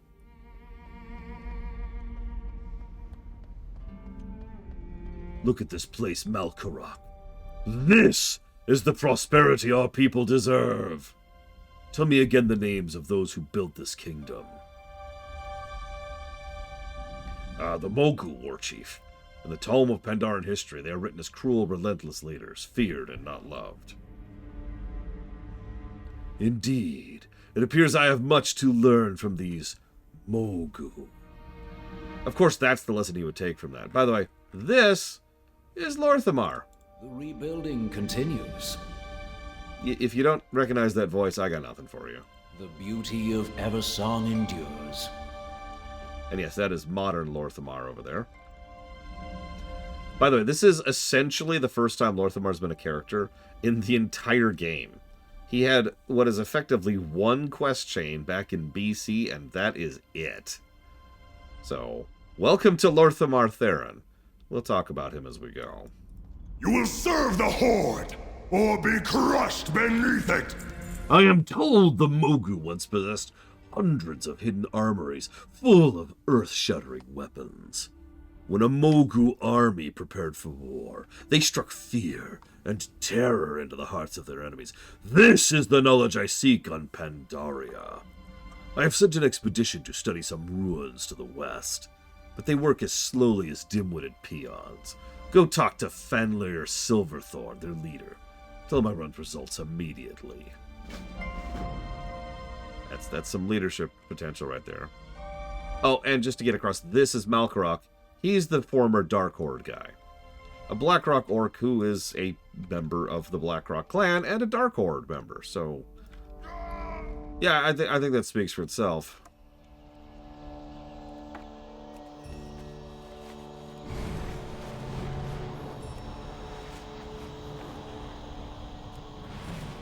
I do appreciate it, Lunar. Thank you. We will need at least one more bundling when we get to Blood in the Snow, but we're not doing that immediately. Yeah, I know, right? That's what I want. I want a member of the Dark Horde as one of my personal advisors. Jesus Christ. Warchief sent you? What did he have to say? Too slowly? We're working as quickly as possible. We must excavate carefully, catalog each find, and follow safety procedures. He must understand. Well, we may have something to show him soon. Do you see that big stone statue to the west? Yeah. We suspect it's an ancient stone storage device. We just have to find a way to open it. Yeah, sure, I can help with that. I hear this Kel'Thuzad guy is pretty cool. He should join me immediately.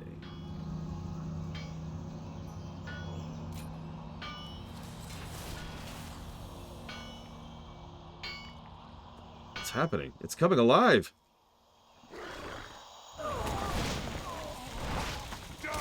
Alright, I need to be zooming in the camera. Sorry.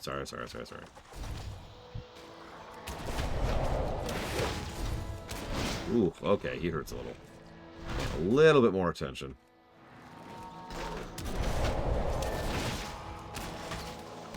Yes, we need a wise orc to lead me to victory. I've heard... Whoa, dead! Oh my god, I couldn't get out of that in time. Well, I died just to zoom in the camera for you. Can't even see the damn thing. Round 2. Oh, he's evading. There we go. Ah, and he reset. God dang it. Yeah, I'm gonna zoom the camera out for this fight.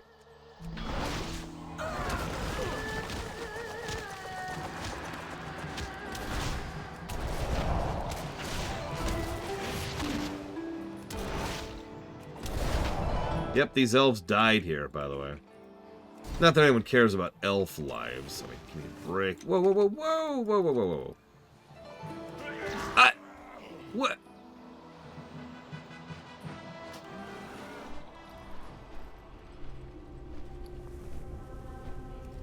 Okay. Wow. Alright.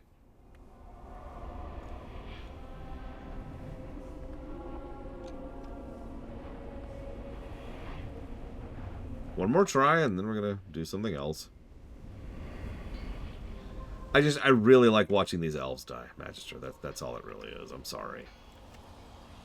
I don't feel like I'm alive if I haven't killed an elf today.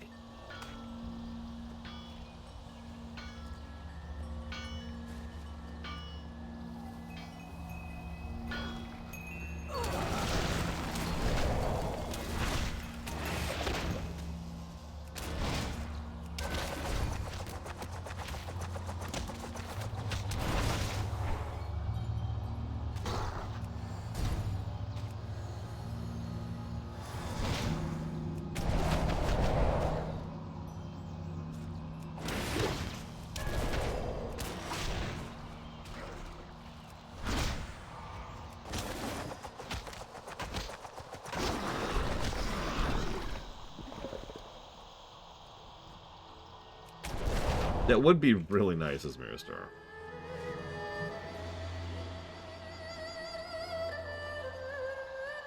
Just gonna chill here for a second. Regenerate my resources. How far into WoW am I taking this series? Well, we're going up until the launch content of War Within. Would I consider extending the Lorecraft? Maybe. But if I extended the Lorecraft, I would skip over BFA and Shadowlands. I have to cover those for the Warcraft series.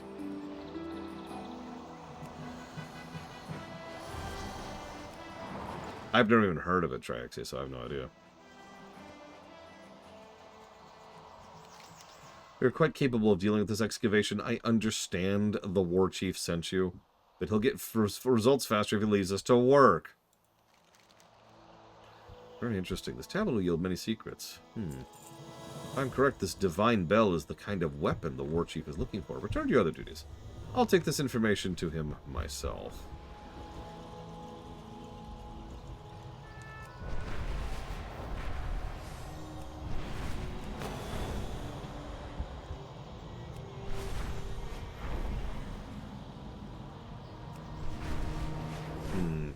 good luck, Spartan. Is about all I can say to that, I'm afraid.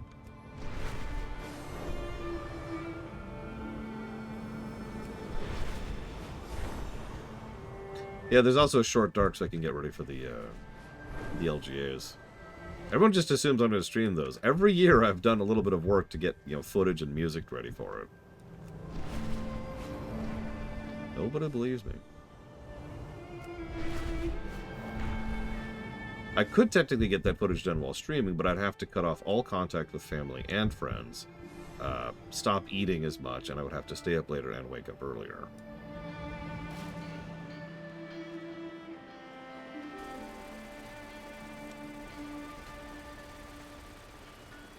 Where's the... There it is.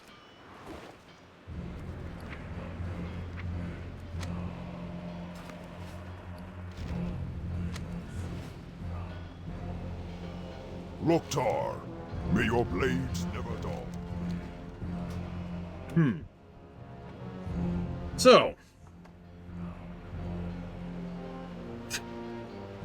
Vol'jin was jabbed in the neck, and, as a direct and immediate consequence of that, decided to recruit us to his, let's call it a Dark Spear Rebellion. He's now gathering forces, and he has asked us to watch Garrosh for him, to pretend to be a loyalist, while working against him from within. To that end, we immediately went and did his bidding in figuring out what's going on with the Blood Elves. We're trying to excavate knowledge and information about some kind of a divine bell. We're not sure what it is exactly. Meanwhile, this land tests us, friend. We're gonna need help if we hope to figure out Garrosh's plans for Pandaria. I have someone specific in mind, but he will not be easy to convince. Agent Connolly considers himself retired, but one does not simply leave the SI-7. We've had an undercover agent following his every move for months. Currently, he's disguising himself as a high roller at Bismo's Brawl Pub. Something about settling an old debt. Meet with our agent in the Brawlers Guild. Remember, the king is counting on us. Hey, could you give me a travel to Stormwind, please?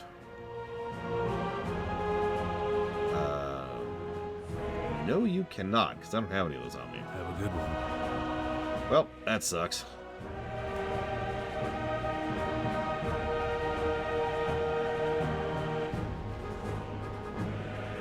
What's something I do when dealing with depression that actually helps? Getting something done. Even if it's something as simple as cleaning or getting caught up on paperwork. Preferably something that doesn't involve a lot of creative thought. Just something that involves work.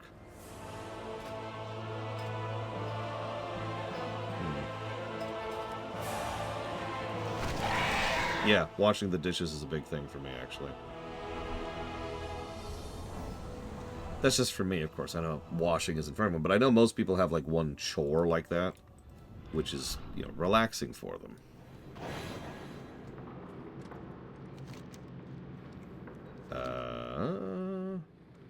There it is.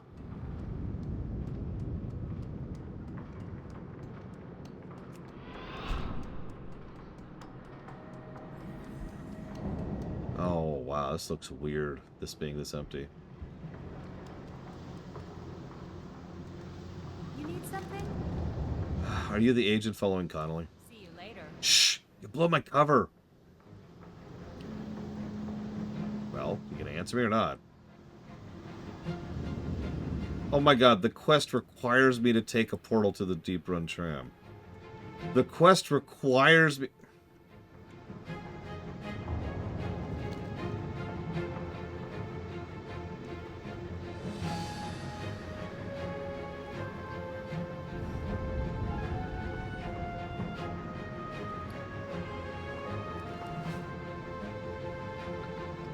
I'm gonna wowhead that.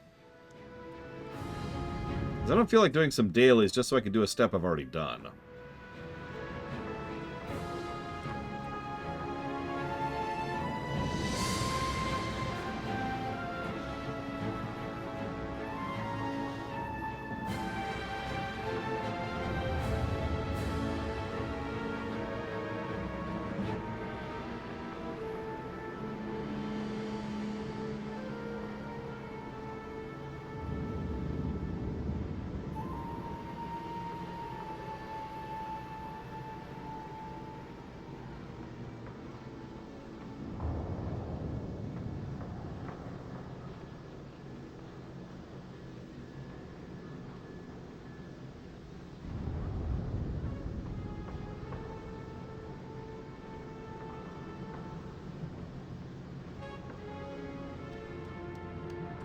This is apparently a new thing from the Pandaria remix, believe it or not.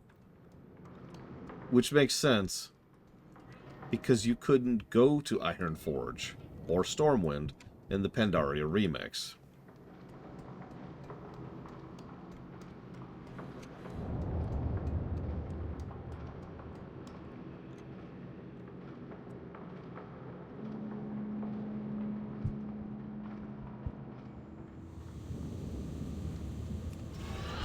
Okay.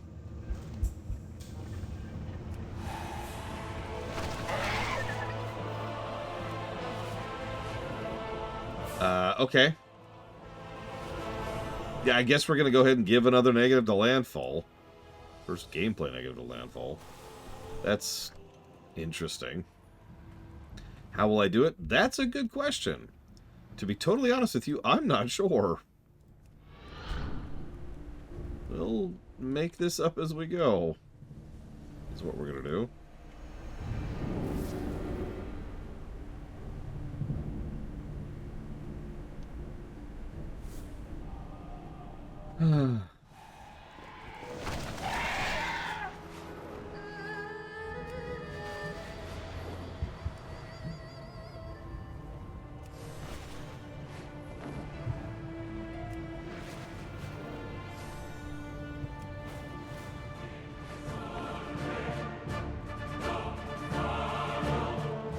The Alliance shall prevail. What's your report, Agent?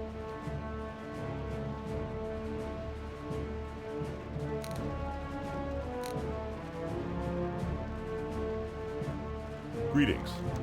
For the Alliance. Can I help you?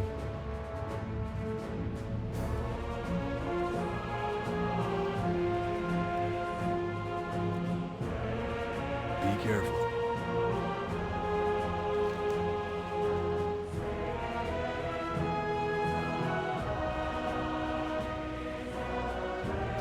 Yeah, let's retake the quest.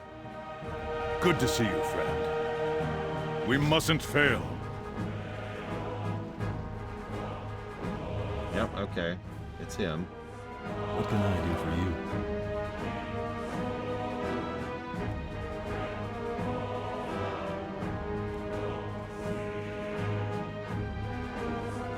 For the Alliance.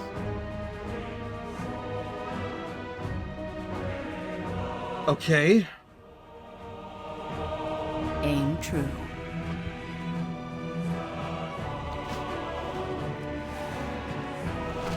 Hey, kiddo. At least I thought I heard a kiddo.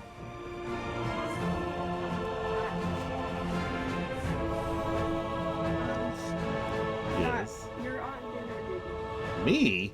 Yeah. I just... Okay, what do you want for dinner, kiddo? Well, if you don't decide, we will all go home. Wait, why are you sniffing the mist? Oh, okay. I accept that. You know what? Hang on, I have an idea. Let's do something simple.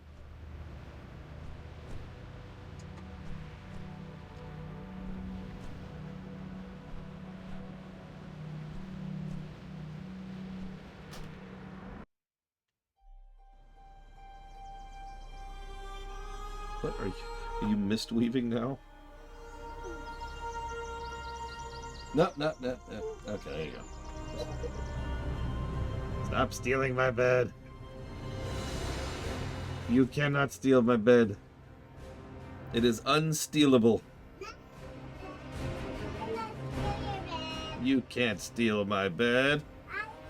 No, how did you steal my bed? Oh, well, I suppose that makes sense. Yeah, I feel like something simple. Kiddo, I'm gonna let you decide. Would you rather have Burger King, Checkers, McDonald's, or not McDonald's, sorry, Wendy's, Subway, or Del Taco? Okay, we'll do Wendy's. Do me a favor, take this to your mother, please. And if... here, baby. I need to take you upstairs. Your baby face. They're soulbound. They're soulbound.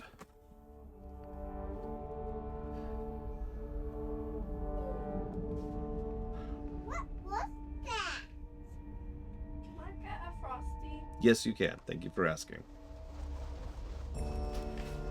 This is the character I had prepped for doing this stuff, by the way. It's not even a currency. It's just an item. Where is it, baby? Oh, okay. Well, she's gone.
So anyways, negative to gameplay. What in God's name?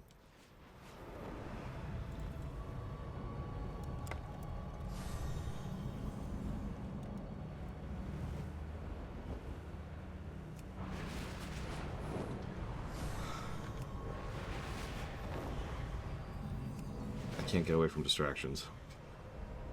And I'm told, all right, dinner. Okay, sure, we'll figure this out. And the baby's like, wait, I need this. Okay, so I get them for her. It's like, wait, the dog also needs out. Okay, fine, I'll let the dog out. And it's like, wait, and I'm like, I need to get back to work. For the Alliance. I'm not even gonna finish frickin' Landfall today. Show them what we're Like, it's just a patch. This is the most powerful ship in Okay, yeah, it just gives this.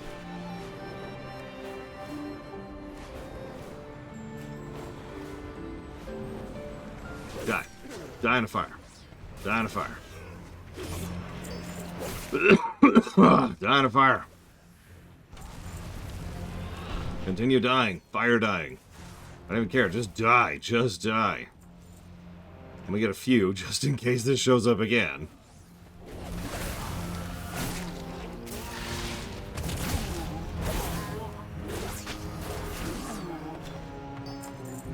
Okay. Let's go. Ah, oh no, you're dead too. You're all dead. You're all dead. Hellscream scum. You don't belong on this planet, never mind in the Horde. I'd say go back to Draenor. But you don't belong there either. Also, it doesn't exist anymore. Ah. Just delays. Nothing but delays. Some people have asked me why delays irritate me so much. I want you to imagine you're reading a book. And you get to a certain part of the page and someone's like, wait, hold on. Okay, now you can keep reading. Thank you. And it's like, someone's like, wait! 5-10 minutes pass. Okay, now you can keep reading. Where was I? Try to find out where I was. House starts burning.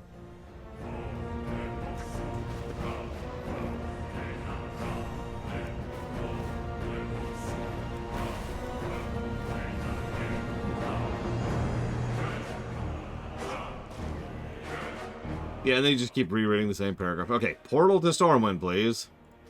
See you around. Use. Let's go. Hey, it counted! Holy crap!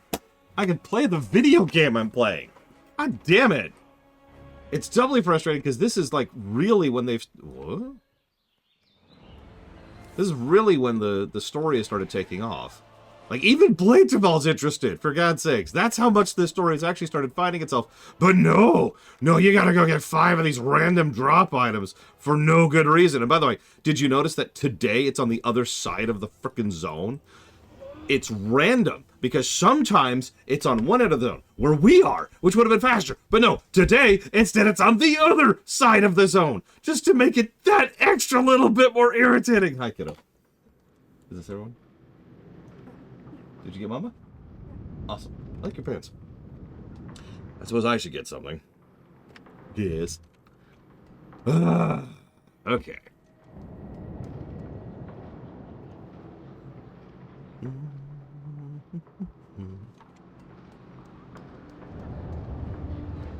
Yeah, well, I was like, no! Okay, so, can I turn in my freaking quest now, please? Following Connolly has been interesting to say the least. The man's a master of disguise. Talking him into joining you won't be the hard part, Rogue. Figuring out which of these lively individuals is him will be impossible. I could tell you who Connolly is, but that'd be too easy. Catch a spy, you have to think like a spy. Pass the test first. The small things I can tell you about the person are all in the details. Okay, I'm going to give you a drink to deliver. I'll give you a small detail about something the recipient is wearing. And the rest, it'll be up to you. Be careful who you give the drinks to. People tend to get pretty hostile if you give them the wrong person. Have a good one. Okay, give me the first drink. Safe travels. Okay, so the clue is they say eyes are the windows to the soul. If that's the case, I'm guessing this guest and their soul have something to hide. Okay, so here's our options. We have a Pandaran woman in a chef's hat. Keith the Party Weston, staying over here. And someone else. Oh, there it goes. And Twix Gearspark. So obviously the answer is the dude with the friggin' glasses. So yeah, you. Good day to you. Have a good one. Next. Hey there. See you later. This guest wears a memento of love lost. I guess it's true what they say. Every love has its thorns, just like every night has its dawn. That goes to the gnome, because she has a rose in her hair. Hi, how are ya? Goodbye now.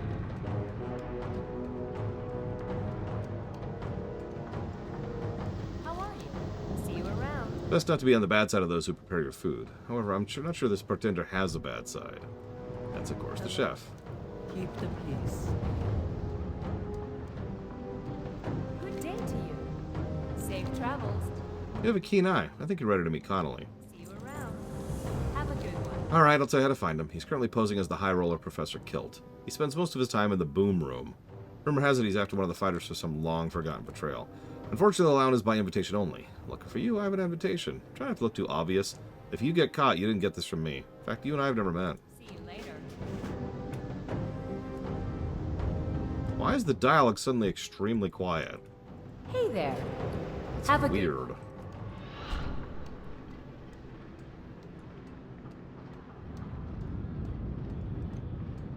Like, I didn't even open that window lately. The dialogue's just super quiet. Damn right, Riker's beard. Stab! Alright, Riker's beard's dead. I feel better. Whew, okay.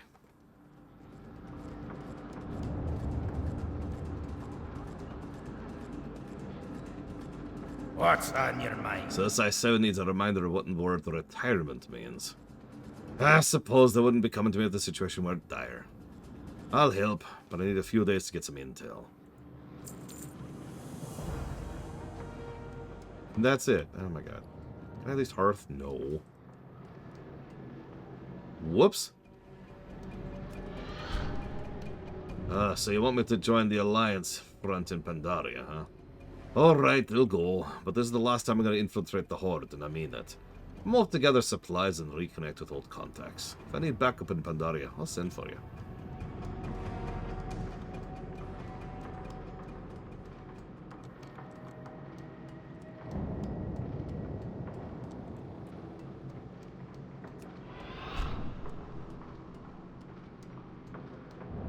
See, if I really wanted a complex puzzle, Riker's beard, I try to figure out how to successfully play a paladin with more than 2 buttons.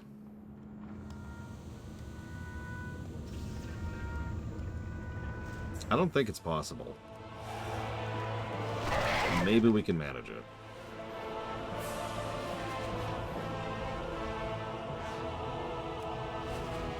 I'm so mad when they nerfed Seal the Crusader. It was a bug. It wasn't actually a nerf. I shouldn't say that. When they fixed Seal the Crusader. I think I've mentioned this before, but in hindsight, it's obvious why I hated it. It's because I hated playing Paladin, and I didn't quite realize that at the time. Seal of the Crusader, when it was bugged, made Paladin a little bit more bearable. What it did was it was a straight haste buff. What it was supposed to do was a haste buff and a damage nerf. In other words, it was just, you hit faster, which was nice for some things, but mostly just the same overall DPS output. And, yeah. I was not happy about that. I even remember where I was questing when that bug fix hit. It was Badlands. You know, the old Badlands with Theradrin the Lost, or whatever his name was. Excuse me.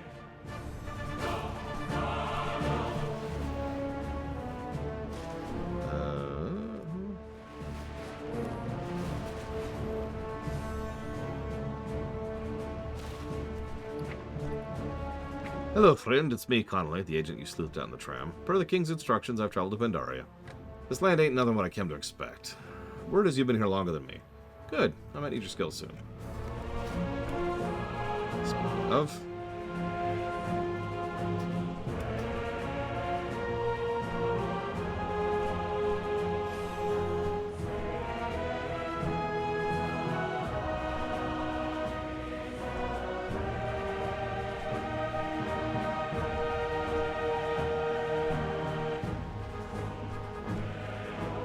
Can you...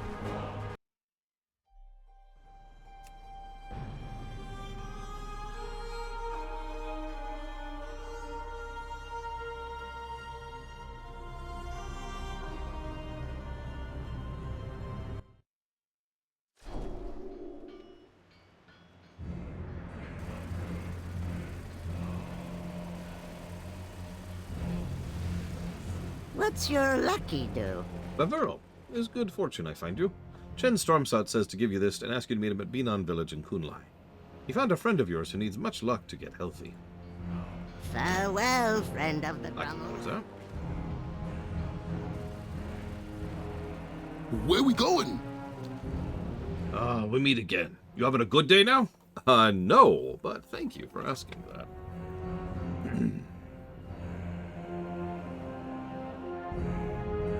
Anyway, Tac here. A lot of stuff going on at camp. Hear your War Chief Garrosh looking around the Vale of Eternal Blossoms. That is something he tends to do.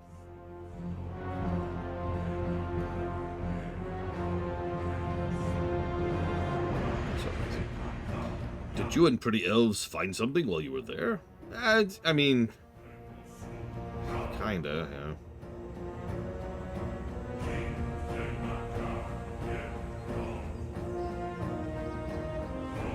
I hear something about a bell, maybe those crazy Mogu. Thousands of years ago. Jiminy Wickets.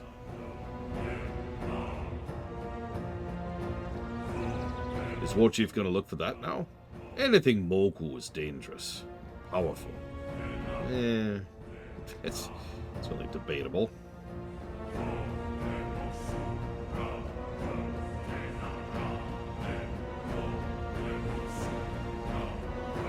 Anyway, we almost have been on village. You must be doing something real ook and important. Don't know if I agree with that either. But, you know, what can you do? Big Pandaran came here. Asked me to take you there.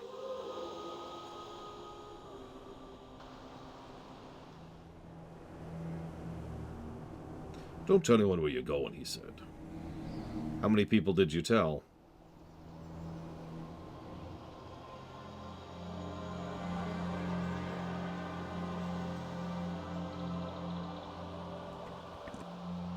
Tac good on his word.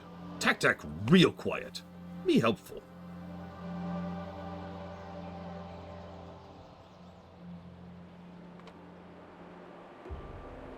Listen, we here at Stormwind don't like your kind around here, Bragwin.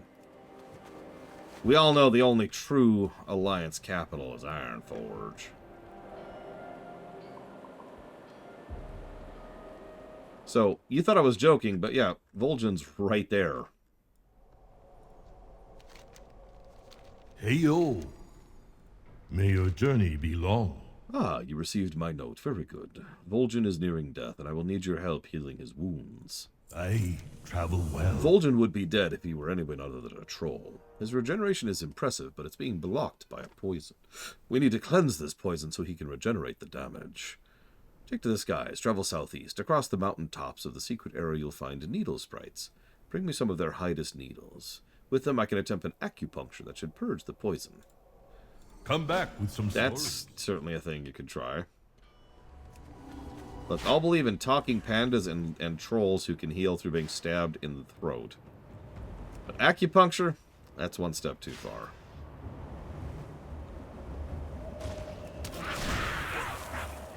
Actually, yeah, Lunaruth. I was about to comment on the fact that I wouldn't be surprised if either Garrosh or the assassin specifically brought anti-troll poison, given the circumstances.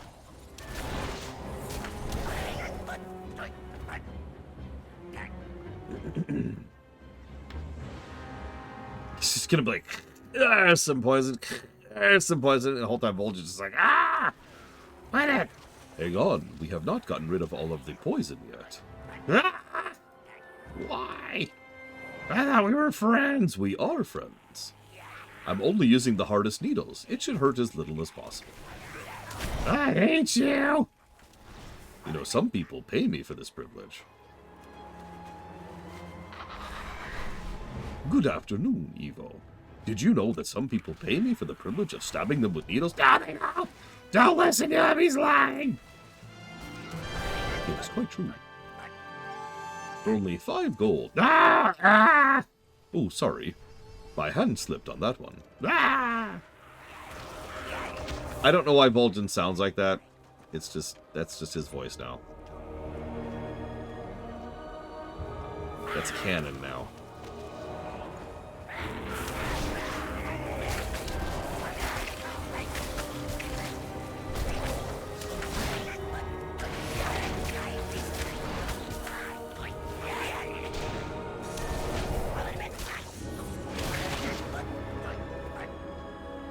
I don't understand the question, but hi, Mr. Floyd Pinkerton. His throat was literally cut, so he probably sounds a little bit more like...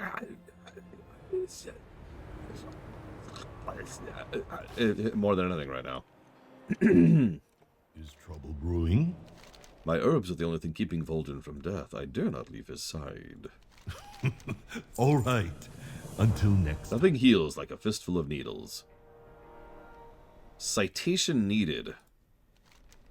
He half opens an eye and begins to move his lips as if to speak. Though no sound comes out, see, you decipher two words. Oh, this quest. Find Thrall. So Vol'jin gives us his Hearthstone. I should mention that this is one of the extremely few times we have the Hearthstone in lore. And, well, Hearthstones are incredibly rare in lore. Like, we could actually count every Hearthstone that exists in lore.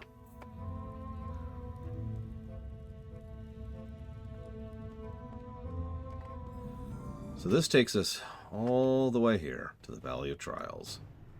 There's Agra. There's Thrall. Loktar, friend. What is it you wish? You have come a long way to see me, Taran. Speak. Loktar, friend. Vol'jin's Hearthstone.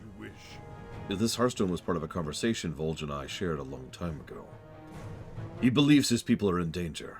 I don't know what has transpired in my absence, but I can at least do this for my friend. Come, travel with me to the Echo Isles. We must make sure the Darkspear are safe. Actually, given how Hearthstones work in lore... Here, Wrecker's dead again. By the way, there's Thrall's kid. It's most likely that he actually bound his Hearthstone to Thrall. Agra, I should not be long. The Darkspear are a strong people, and I doubt they have much need of my assistance. Take as long as you need, Goel. If Vol'jin believes his people are in danger, then you had best aid them as well as you can. Very well, beloved. Come, friend, let us ride to the home of the Darkspear. I remember when Vol'jin and I first came to this land. The Horde was just an idea then. A hope. We needed one another. We made our home in this desert, named it after my father Duratan, chieftain of the Frostwolf clan. The land was harsh. Time and again it was Vol'jin and his people who ensured the Horde's survival, saved us from starvation, or taking up arms when we were attacked. Trolls and orcs have fought together, died together. We are family, and family looks after its own. How are you keeping up with me on foot? Look, I'm a monk and a Tauren. Never mind then, I withdraw the question.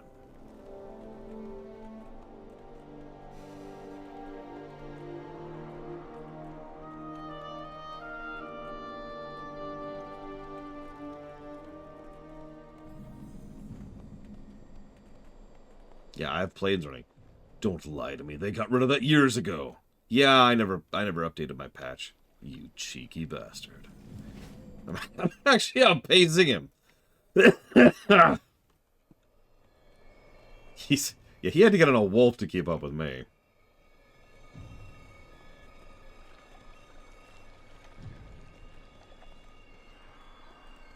I forget what it was actually called. It was a terrible idea because it barely worked. They did a much better version of it with the Worgen years later.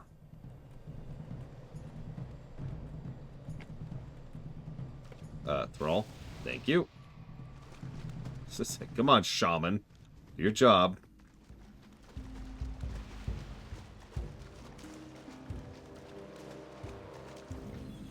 Could you go slightly faster, Thrall? Would it be faster if I picked up your wolf and carried you?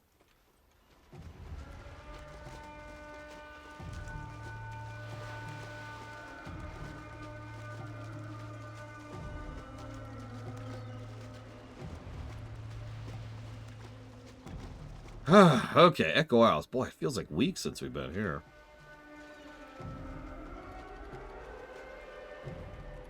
Korkron. Here. What has Garrosh been up to?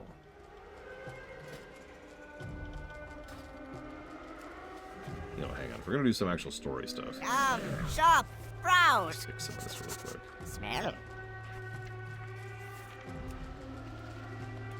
Good fortune to all friends of the... Halt! This city's under martial law. Declare yourself. If I've been away for so long, you've forgotten who I am. Thrall, we no longer answer to you. We have a new war chief now, and he has reminded us that we are strong. These are our allies. You watch over them like they are a threat. Why? You will answer to me. No! Never again! And he straight up attacks Thrall. Thrall, I'm going to need you to carry your own here a little bit. He's going to beat the snot out of me. Oh my god.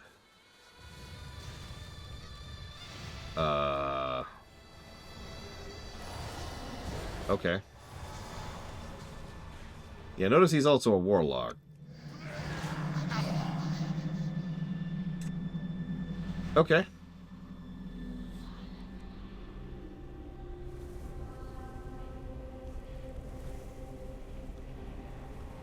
So, I see what happened, and I see... No, I actually understand exactly what's going on. He's not properly scaled at all. Either because we're not in Pandaria, technically, or something, but you notice he's a level 35. The significance of that is I am level 24. Now, this doesn't get any negatives. This is kind of my fault, if I'm being honest. But I'm not sure I have a really good answer for that.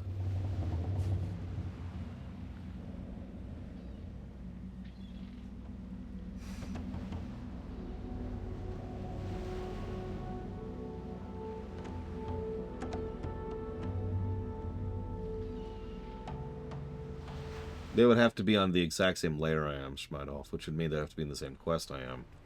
And time walking, which is unlikely.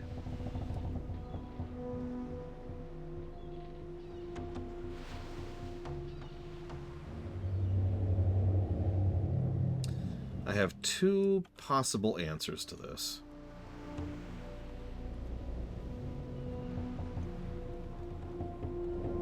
I think...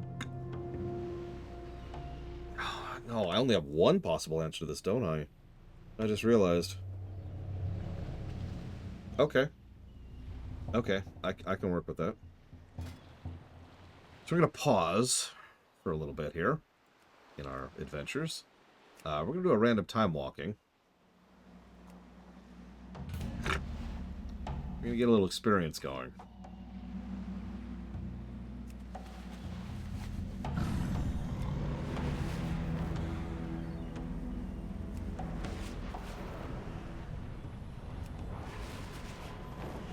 It's okay. I only need 10 levels.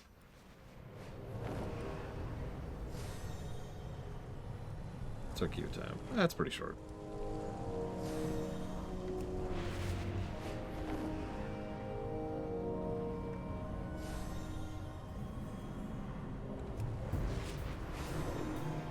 How fast can I get 10 levels? Well, we're about to find out.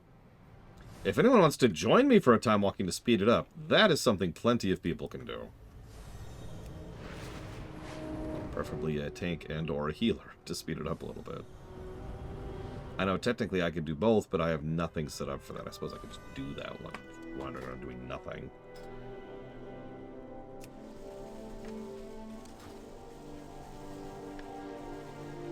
I do hope you have a good day at work, Luke, because if you don't... okay, so I need that. And I want that up. You see what I mean, Brigwin? No offense. Sorry, it's just every time you say, oh god, my queue times are so late, I look at you weird. I am a DPS queuing for time walking. And just, boom, we're there.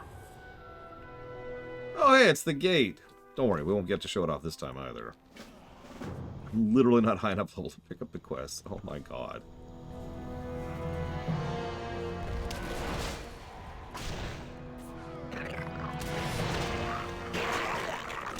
Yeah, everyone tells me they have huge queue times. I think I'm just the weirdest person for luck for that in the world. Last night, while I was playing Baldur's Gate 3 with my friends, I actually knocked out my 4 time walking for the month, or for the week, excuse me, in like half an hour. Because they were going by so quickly, and I got queue times instant. I will, Linnerith. Thank you. Guys, I'm gonna gonna bring this whole wall down! That's fair, Wrecker's Beard. I didn't think about that. You're right, though. Yes, there will be the bomb! Yes, there will be the bomb! I think this is going to be the bomb. I blew it! Yes, Yura. I do that pretty commonly. Oh, I definitely can, Ross. So we just had our first interaction with Raphael, if you know who that is, and we just did the Burning House event. And we are on our way to go do the Githyanki area, which I can't think of the name of. I know that's not very far in, but we only get to play a few hours once a week, so that's how that is. Is it the crash? No, it's not the crash. It's where you get the hammer. And you can set off the weapon, which we did, if you remember, on camera. We are also playing on not actually hard, but a modded version of even harder than hard, yes. It's been fun. We've had to spend a decent amount of gold on resurrecting characters. Basically every fight. Like, not literally every fight, but, you know, Goblin Town, yeah, we had to resurrect after that. And the Boomkin fight, yep. The spiders, yep. The trap where you fall down and, like, are surrounded by other adventurers, yep.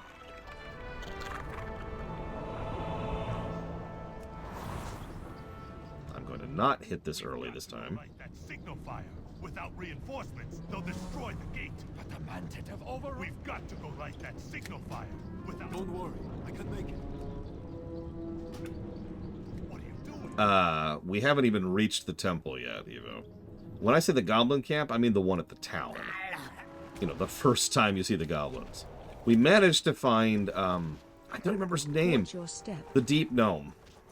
And successfully didn't kill him. So that quest is officially started now. Oh, that actually Watch hurts. your feet. I don't even have a second roll at this level.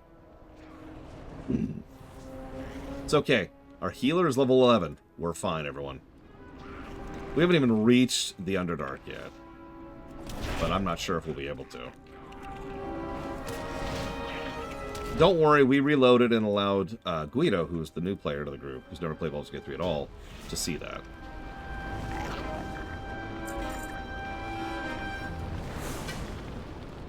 Oh my god, it's weird having so little roll. So sorry, there's a talent that reduces the cooldown on roll and gives you another charge of it. So I kind of have a mental tempo for when I should have access to roll. And I don't, because I don't have the talent yet. I'm currently playing a monk. Whoa. Oh, I've changed class twice so far. I started off as a warlock, switched over to a fighter, and then a barbarian. And now I'm thinking about switching to ranger. Quickly, slaughter these meddlers! Now you're probably thinking, why ranger? Well, you see, rangers are the worst class in D&D, and always have been. There will be no escaping me! And honestly, I'm curious if that's true in Baldur's Gate 3. Like, I'm sorry, objectively, rangers are terrible, and always have been. So, let's try it out, right? Watch your feet. I am quite curious. Watch your feet. And yes, I am playing a high mountain. You can tell, because I have antlers. Ding! We haven't done that one yet either, Ross. I get that it's kind of a non-linear game, so you can't quite tell what we've done and haven't done. Let's see. I want... What do I want? I want that. Okay, so... I have to actually be careful here. Because I have nothing that has the ability to deal with this. Oh, I missed! Oh, it's okay, I lived.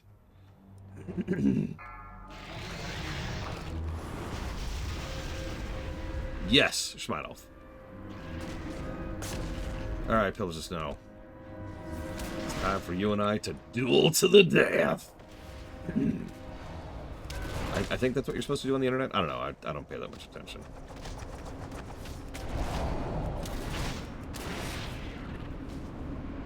Come on. Come on. There we go. Hey look, the gate opened! Yes, there are guns, and by that I mean like blunderbusses in Forgotten Realms. Okay, so that's 2 levels. It's actually less experience than I was hoping, but I don't have any X boosters, so that makes sense. Go and put on my new gear. Put on my bonus satchel, put on my other new gear. Next! Oh, hello there. Hey, Green Wolf. I hope you've been doing alright. I know it's been an interesting time, unfortunately. But hopefully it'll be less interesting soon. And by soon, I mean right after the Second French Revolution gets finished.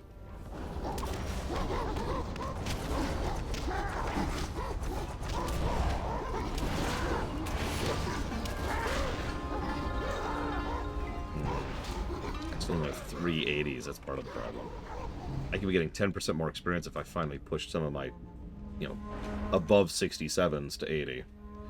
But I didn't have time to. I wanted to do that while the anniversary event was still up.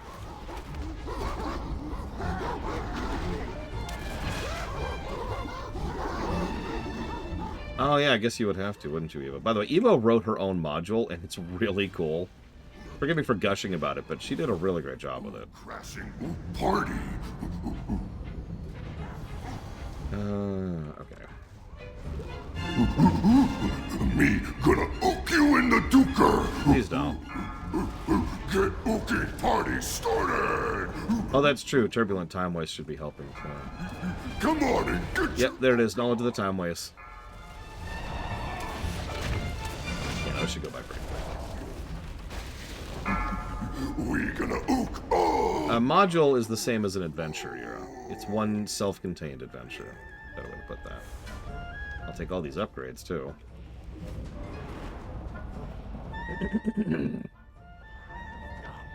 Yeah, unlike me, who I will never actually publish the Primus campaign, I encourage Evo to publish her module, because it's awesome.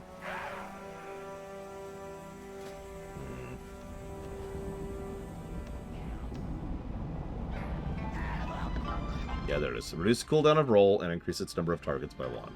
Or I could get Chi Torpedo.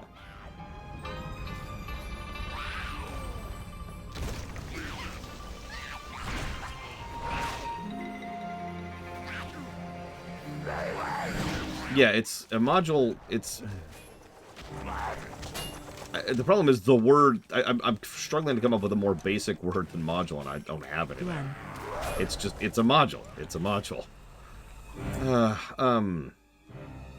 Yeah, I say it's an adventure. Like, let me put it to you this way. I got a way to describe this. You know how just the Badlands in Kata was like its own story? Well, that would be a module. By contrast, all of Cataclysm, or actually a better example would be all of Pandaria, would be a campaign. And then Warcraft itself would be a setting.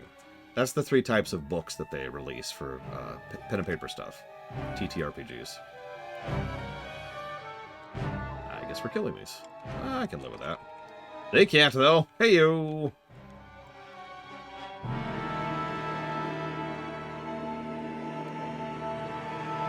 Damn, that healer is out DPSing everyone. Which makes sense, they're level 11, and clearly locked at level 11, by the way. Because they haven't gotten a single level since we've done 2 dungeons.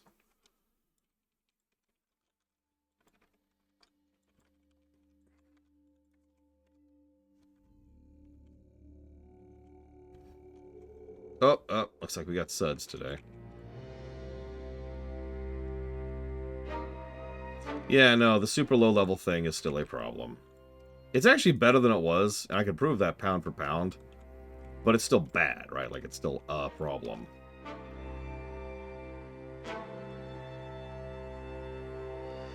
I'm honestly not sure they'll ever fix it completely. Who knows?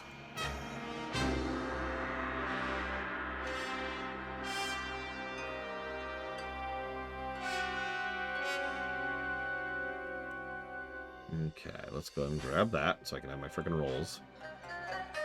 Look, I really like my rolls, okay? Especially croissants. Oh. Come on over.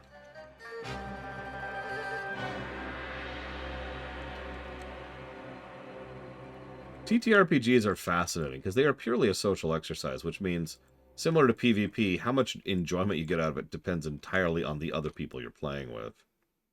I think it's because we did a random Lunarith, as opposed to a specific.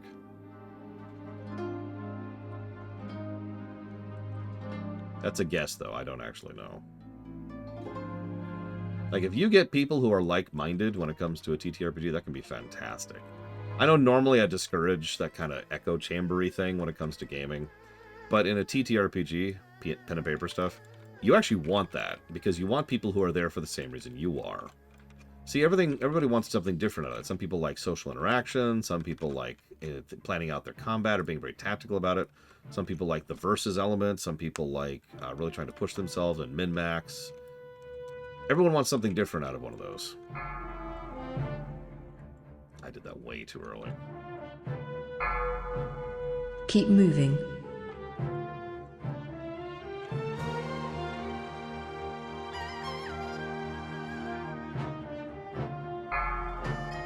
Keep moving.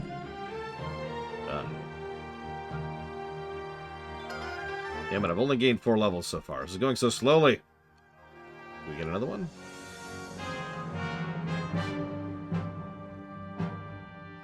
Nope. Damn. No more level 10 carry. Yeah, I've GM'd a lot, and I am actually a damned good GM. I am legitimately proud of my GMing capacity.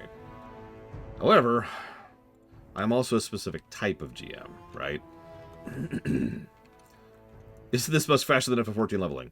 I just got 4 levels in about 12 minutes.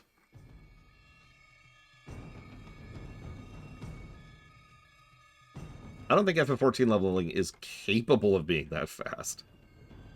Hang on. So Papanix wanted to join. Is that it? I think that's it.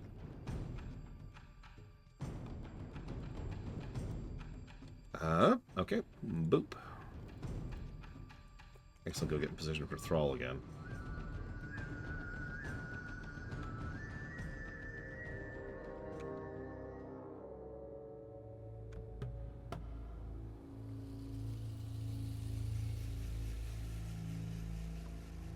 Let's see. I'm gonna want... Oh, what am I gonna want? I'm gonna want that eventually.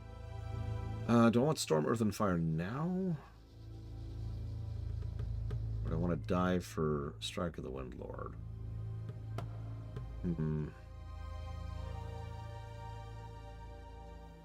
Let's get Storm, Earth, and Fire now. That's gonna be a big boost. Put that up. No, don't... Put that up here. Take that off my bar. Take that off my bar. There we go. So, favorite game I GM'd and most memorable game, because those are 2 very different questions. So let's go with favorite first. Now, I'm going to cheat and just say the Primus campaign. It was like 4 or 5 years of running that campaign. That definitely qualifies as a campaign. It also was arguably the building blocks of the original, of the extant. Now, obviously, I've been designing the extant since I was in high school. But actually sitting down and codifying stuff was something I had to do for that campaign. I got organized, in other words.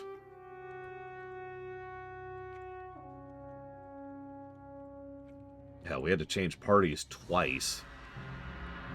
No, 3 times? Something like that. Hang on. First to the forum campaign. No, it was 3 times. I was right. I mean, the Sly collection is on the list, Greenwolf. So, if it ever gets funded, yeah, we'll try it out. Although I have no idea which versions we'll play, because that was a while ago that was added to the list. Put those on.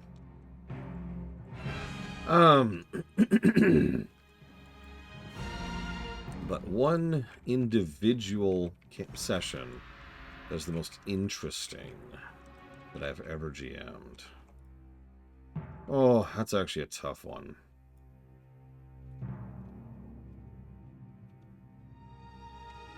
I like the outfit, Papanix. Even though it's just, you know, that outfit. I even have that outfit. It's still a good one. That guy's name is Iron Thor.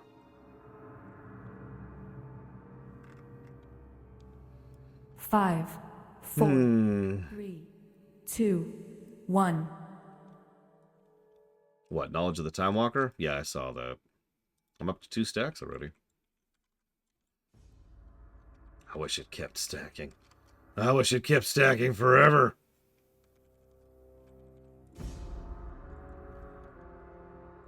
Gosh darn it.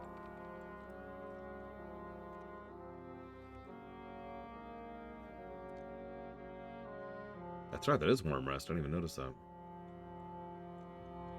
I tend to mentally tune out server names these days.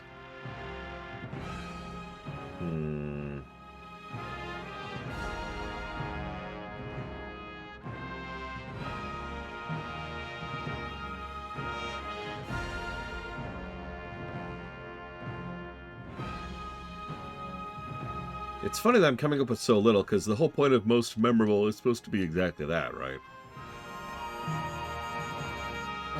Okay. So you said GM'd, specifically. So here's what I'm thinking.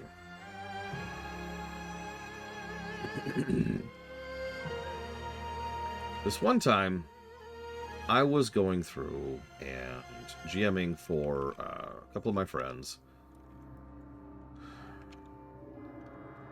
It was one of my first times ever running something in Forgotten Realms. In other words, in someone else's setting. Which at the time was pretty unusual to me. I've been doing custom stuff since I was literally 7. So, I wasn't 100% sure of what I was doing or how I was doing it. So I kept making a lot of mistakes. At one point, I decided on a lark to go ahead and indicate that the party shouldn't do something. So I decided to do so in the dumbest possible way I could think of. There was a druid there, and he summoned, and he was like, he had these very high-level enemies, and he was doing this whole thing. And one of the party members was like, okay, this is ridiculous. I'm going to reach out to the forests around us and see if any dire bears are nearby who could help us out. I'm like, okay. You know, sure, I'll allow that. Go ahead and roll me a such and such to see if you get it. He rolled a 20. So I started laughing, and I'm like, all right, well, roll a d12 then. He rolled a 12. So on a lark, I decided that 12 dire bears who happened to be roaming through heard his summons, charged over, and murdered the snot out of the NPCs.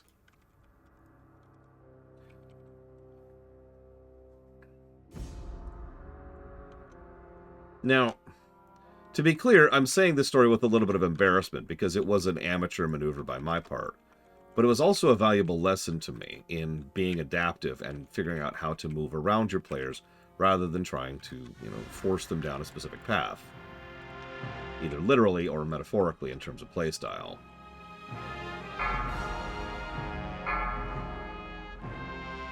Because we just rolled with it. No pun intended. It's like, yep, okay, here's these bears now, and the rest of the guys are just sitting there laughing. And I was like, all right, you control these 3 bears, you control these 3 bears, and you control these 3 bears. And they're like, okay. And yeah, they murdered their faces right off. Just absolutely demolished them. As you might imagine.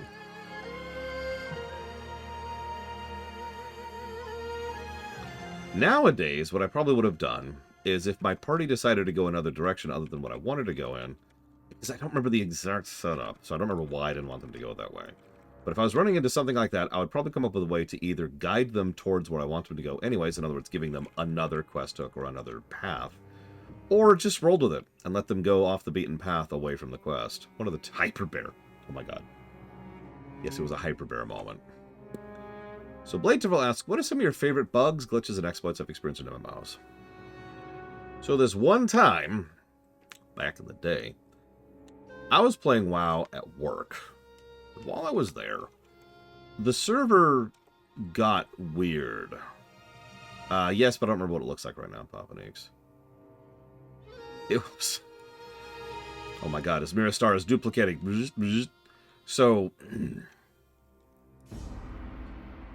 Listen, Regwin. Listen, I didn't say anything. So we were inside Zul'Farrak. And the server started getting weird, and I could still chat with everyone in Ventrilo. And I was still in WoW. But the server wasn't working correctly. So I'm like, okay, no problem. I'm just going to go ahead and keep going until, you know, the server fixes itself. So I left Zul'Farrak, as then I went outside the portal. But the portal didn't trigger, because the server wasn't working right. So I didn't actually go out to Tanarus. I was still in the Zul'Farrak version of Tanarus you see from inside the dungeon. So I kept going. And going. And going. Did you know that the Tanarus inside Zul'Farrak goes all the way to the coast? Went into the water. Obviously, water didn't work. There was no swimming physics. So I just plummeted to what probably should have been my death, except there was no falling damage. Landed on what can only be referred to as the ocean floor. And kept going for a while. When I finally got to the actual no-really edge of the map, I'm like, alright, I don't think the server's fixing, guys. Then we all just logged off for the night. Oh, this is an interesting poll.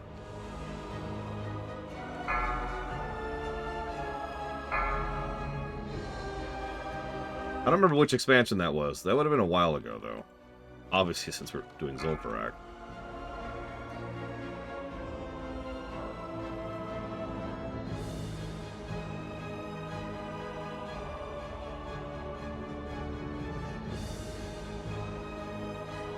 Well, whatever. Go ahead and pop it, see if anybody joins us. Apparently everyone wants to keep it rolling. I'm cool with that. So we made gloves, sleeves, boots, a vest, and a hat out of bear everything. Oh my god, the bear essentials. I should pick up these quests. A little bonus experience here.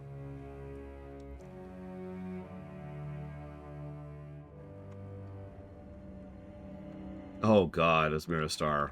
So I've actually had that exact same type of experience, except for me it was a pit of lava. I think I've told this story before. I don't remember what the lava was anymore, like what the significance was. It was just something that was there for decor. And so the players are like, he wouldn't have acknowledged, he wouldn't have said the lava was there if there wasn't something significant about it. So we have to figure out what's going on with this lava, everyone. I'm like, it's just a pit of lava. It's just a pit of lava. That's all it is. They didn't believe me.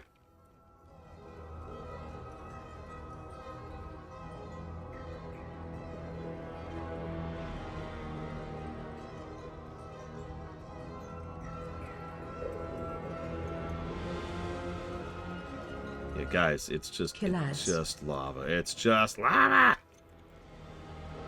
Break line of sight. Yeah, it's not happening.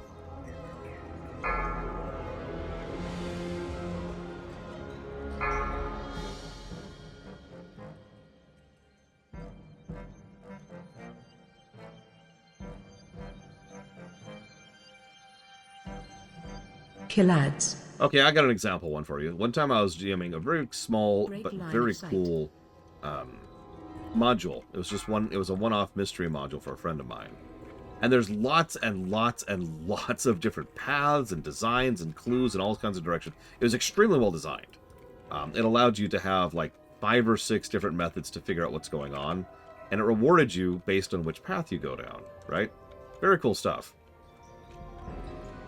So my friend of mine was like, okay, I know what I'm going to do. Turns into a frickin' dog. Uses their superior sense of smell to just straight up, you know, find their way down a specific path. Ends up accidentally into the boss's lair. And then kills the boss of the entire module. Like, as the first thing that they do.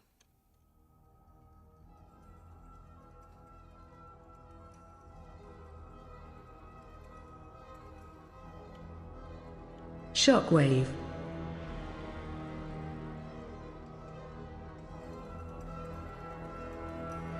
That was a little more recent, so I remember that one pretty clearly. Yeah, skipping pretty much the entire story in the process.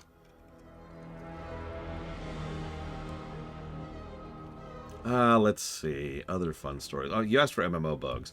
I mean, I've told everyone about the time I ended up in Stone Talon Peaks in a boat. That was during the Gates of Ahn'Qiraj, an extraordinarily buggy event.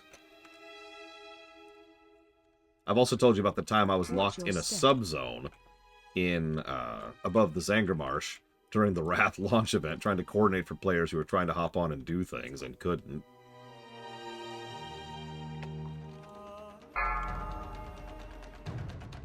Watch your step.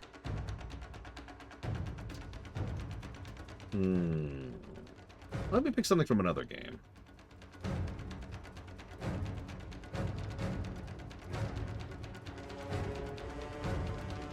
Watch your step. Ironically, the answer there should be Asheron's Call, but there weren't a lot of bugs in Asheron's Call. There's just a lot of what we'd usually refer to as bad design in Asheron's Call. Let me give you just one example of that. So once upon a time, there I was, doing my thing, and I'm running across the Obsidian Plains, because in Asheron's Call, the way you get from point A to point B is you run there, right? So I'm running across, and I get a lag spike. I'm like, oh, okay, that sucks. Oh, I got disconnected. Crap. Okay, whatever. I log right back in. I'm at the Lifestone. In other words, I died during that off-camera thing. I'm like, okay. Well, I mean, that's not a huge issue. I can fix that. I just have to recreate where I was and where I'm going. No problem. Anyways, I never found that corpse. Watch your step. PAX actually has a theory about that, because Asheron's Call had this thing where certain zone blocks in the overworld would either be loaded or not loaded, depending. He thinks I fell into a zone that was then unloaded after I left it. Because we probably should have found my corpse.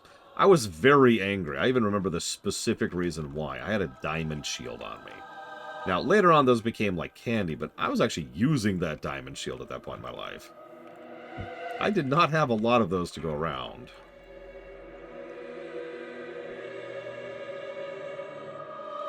Yeah, fine.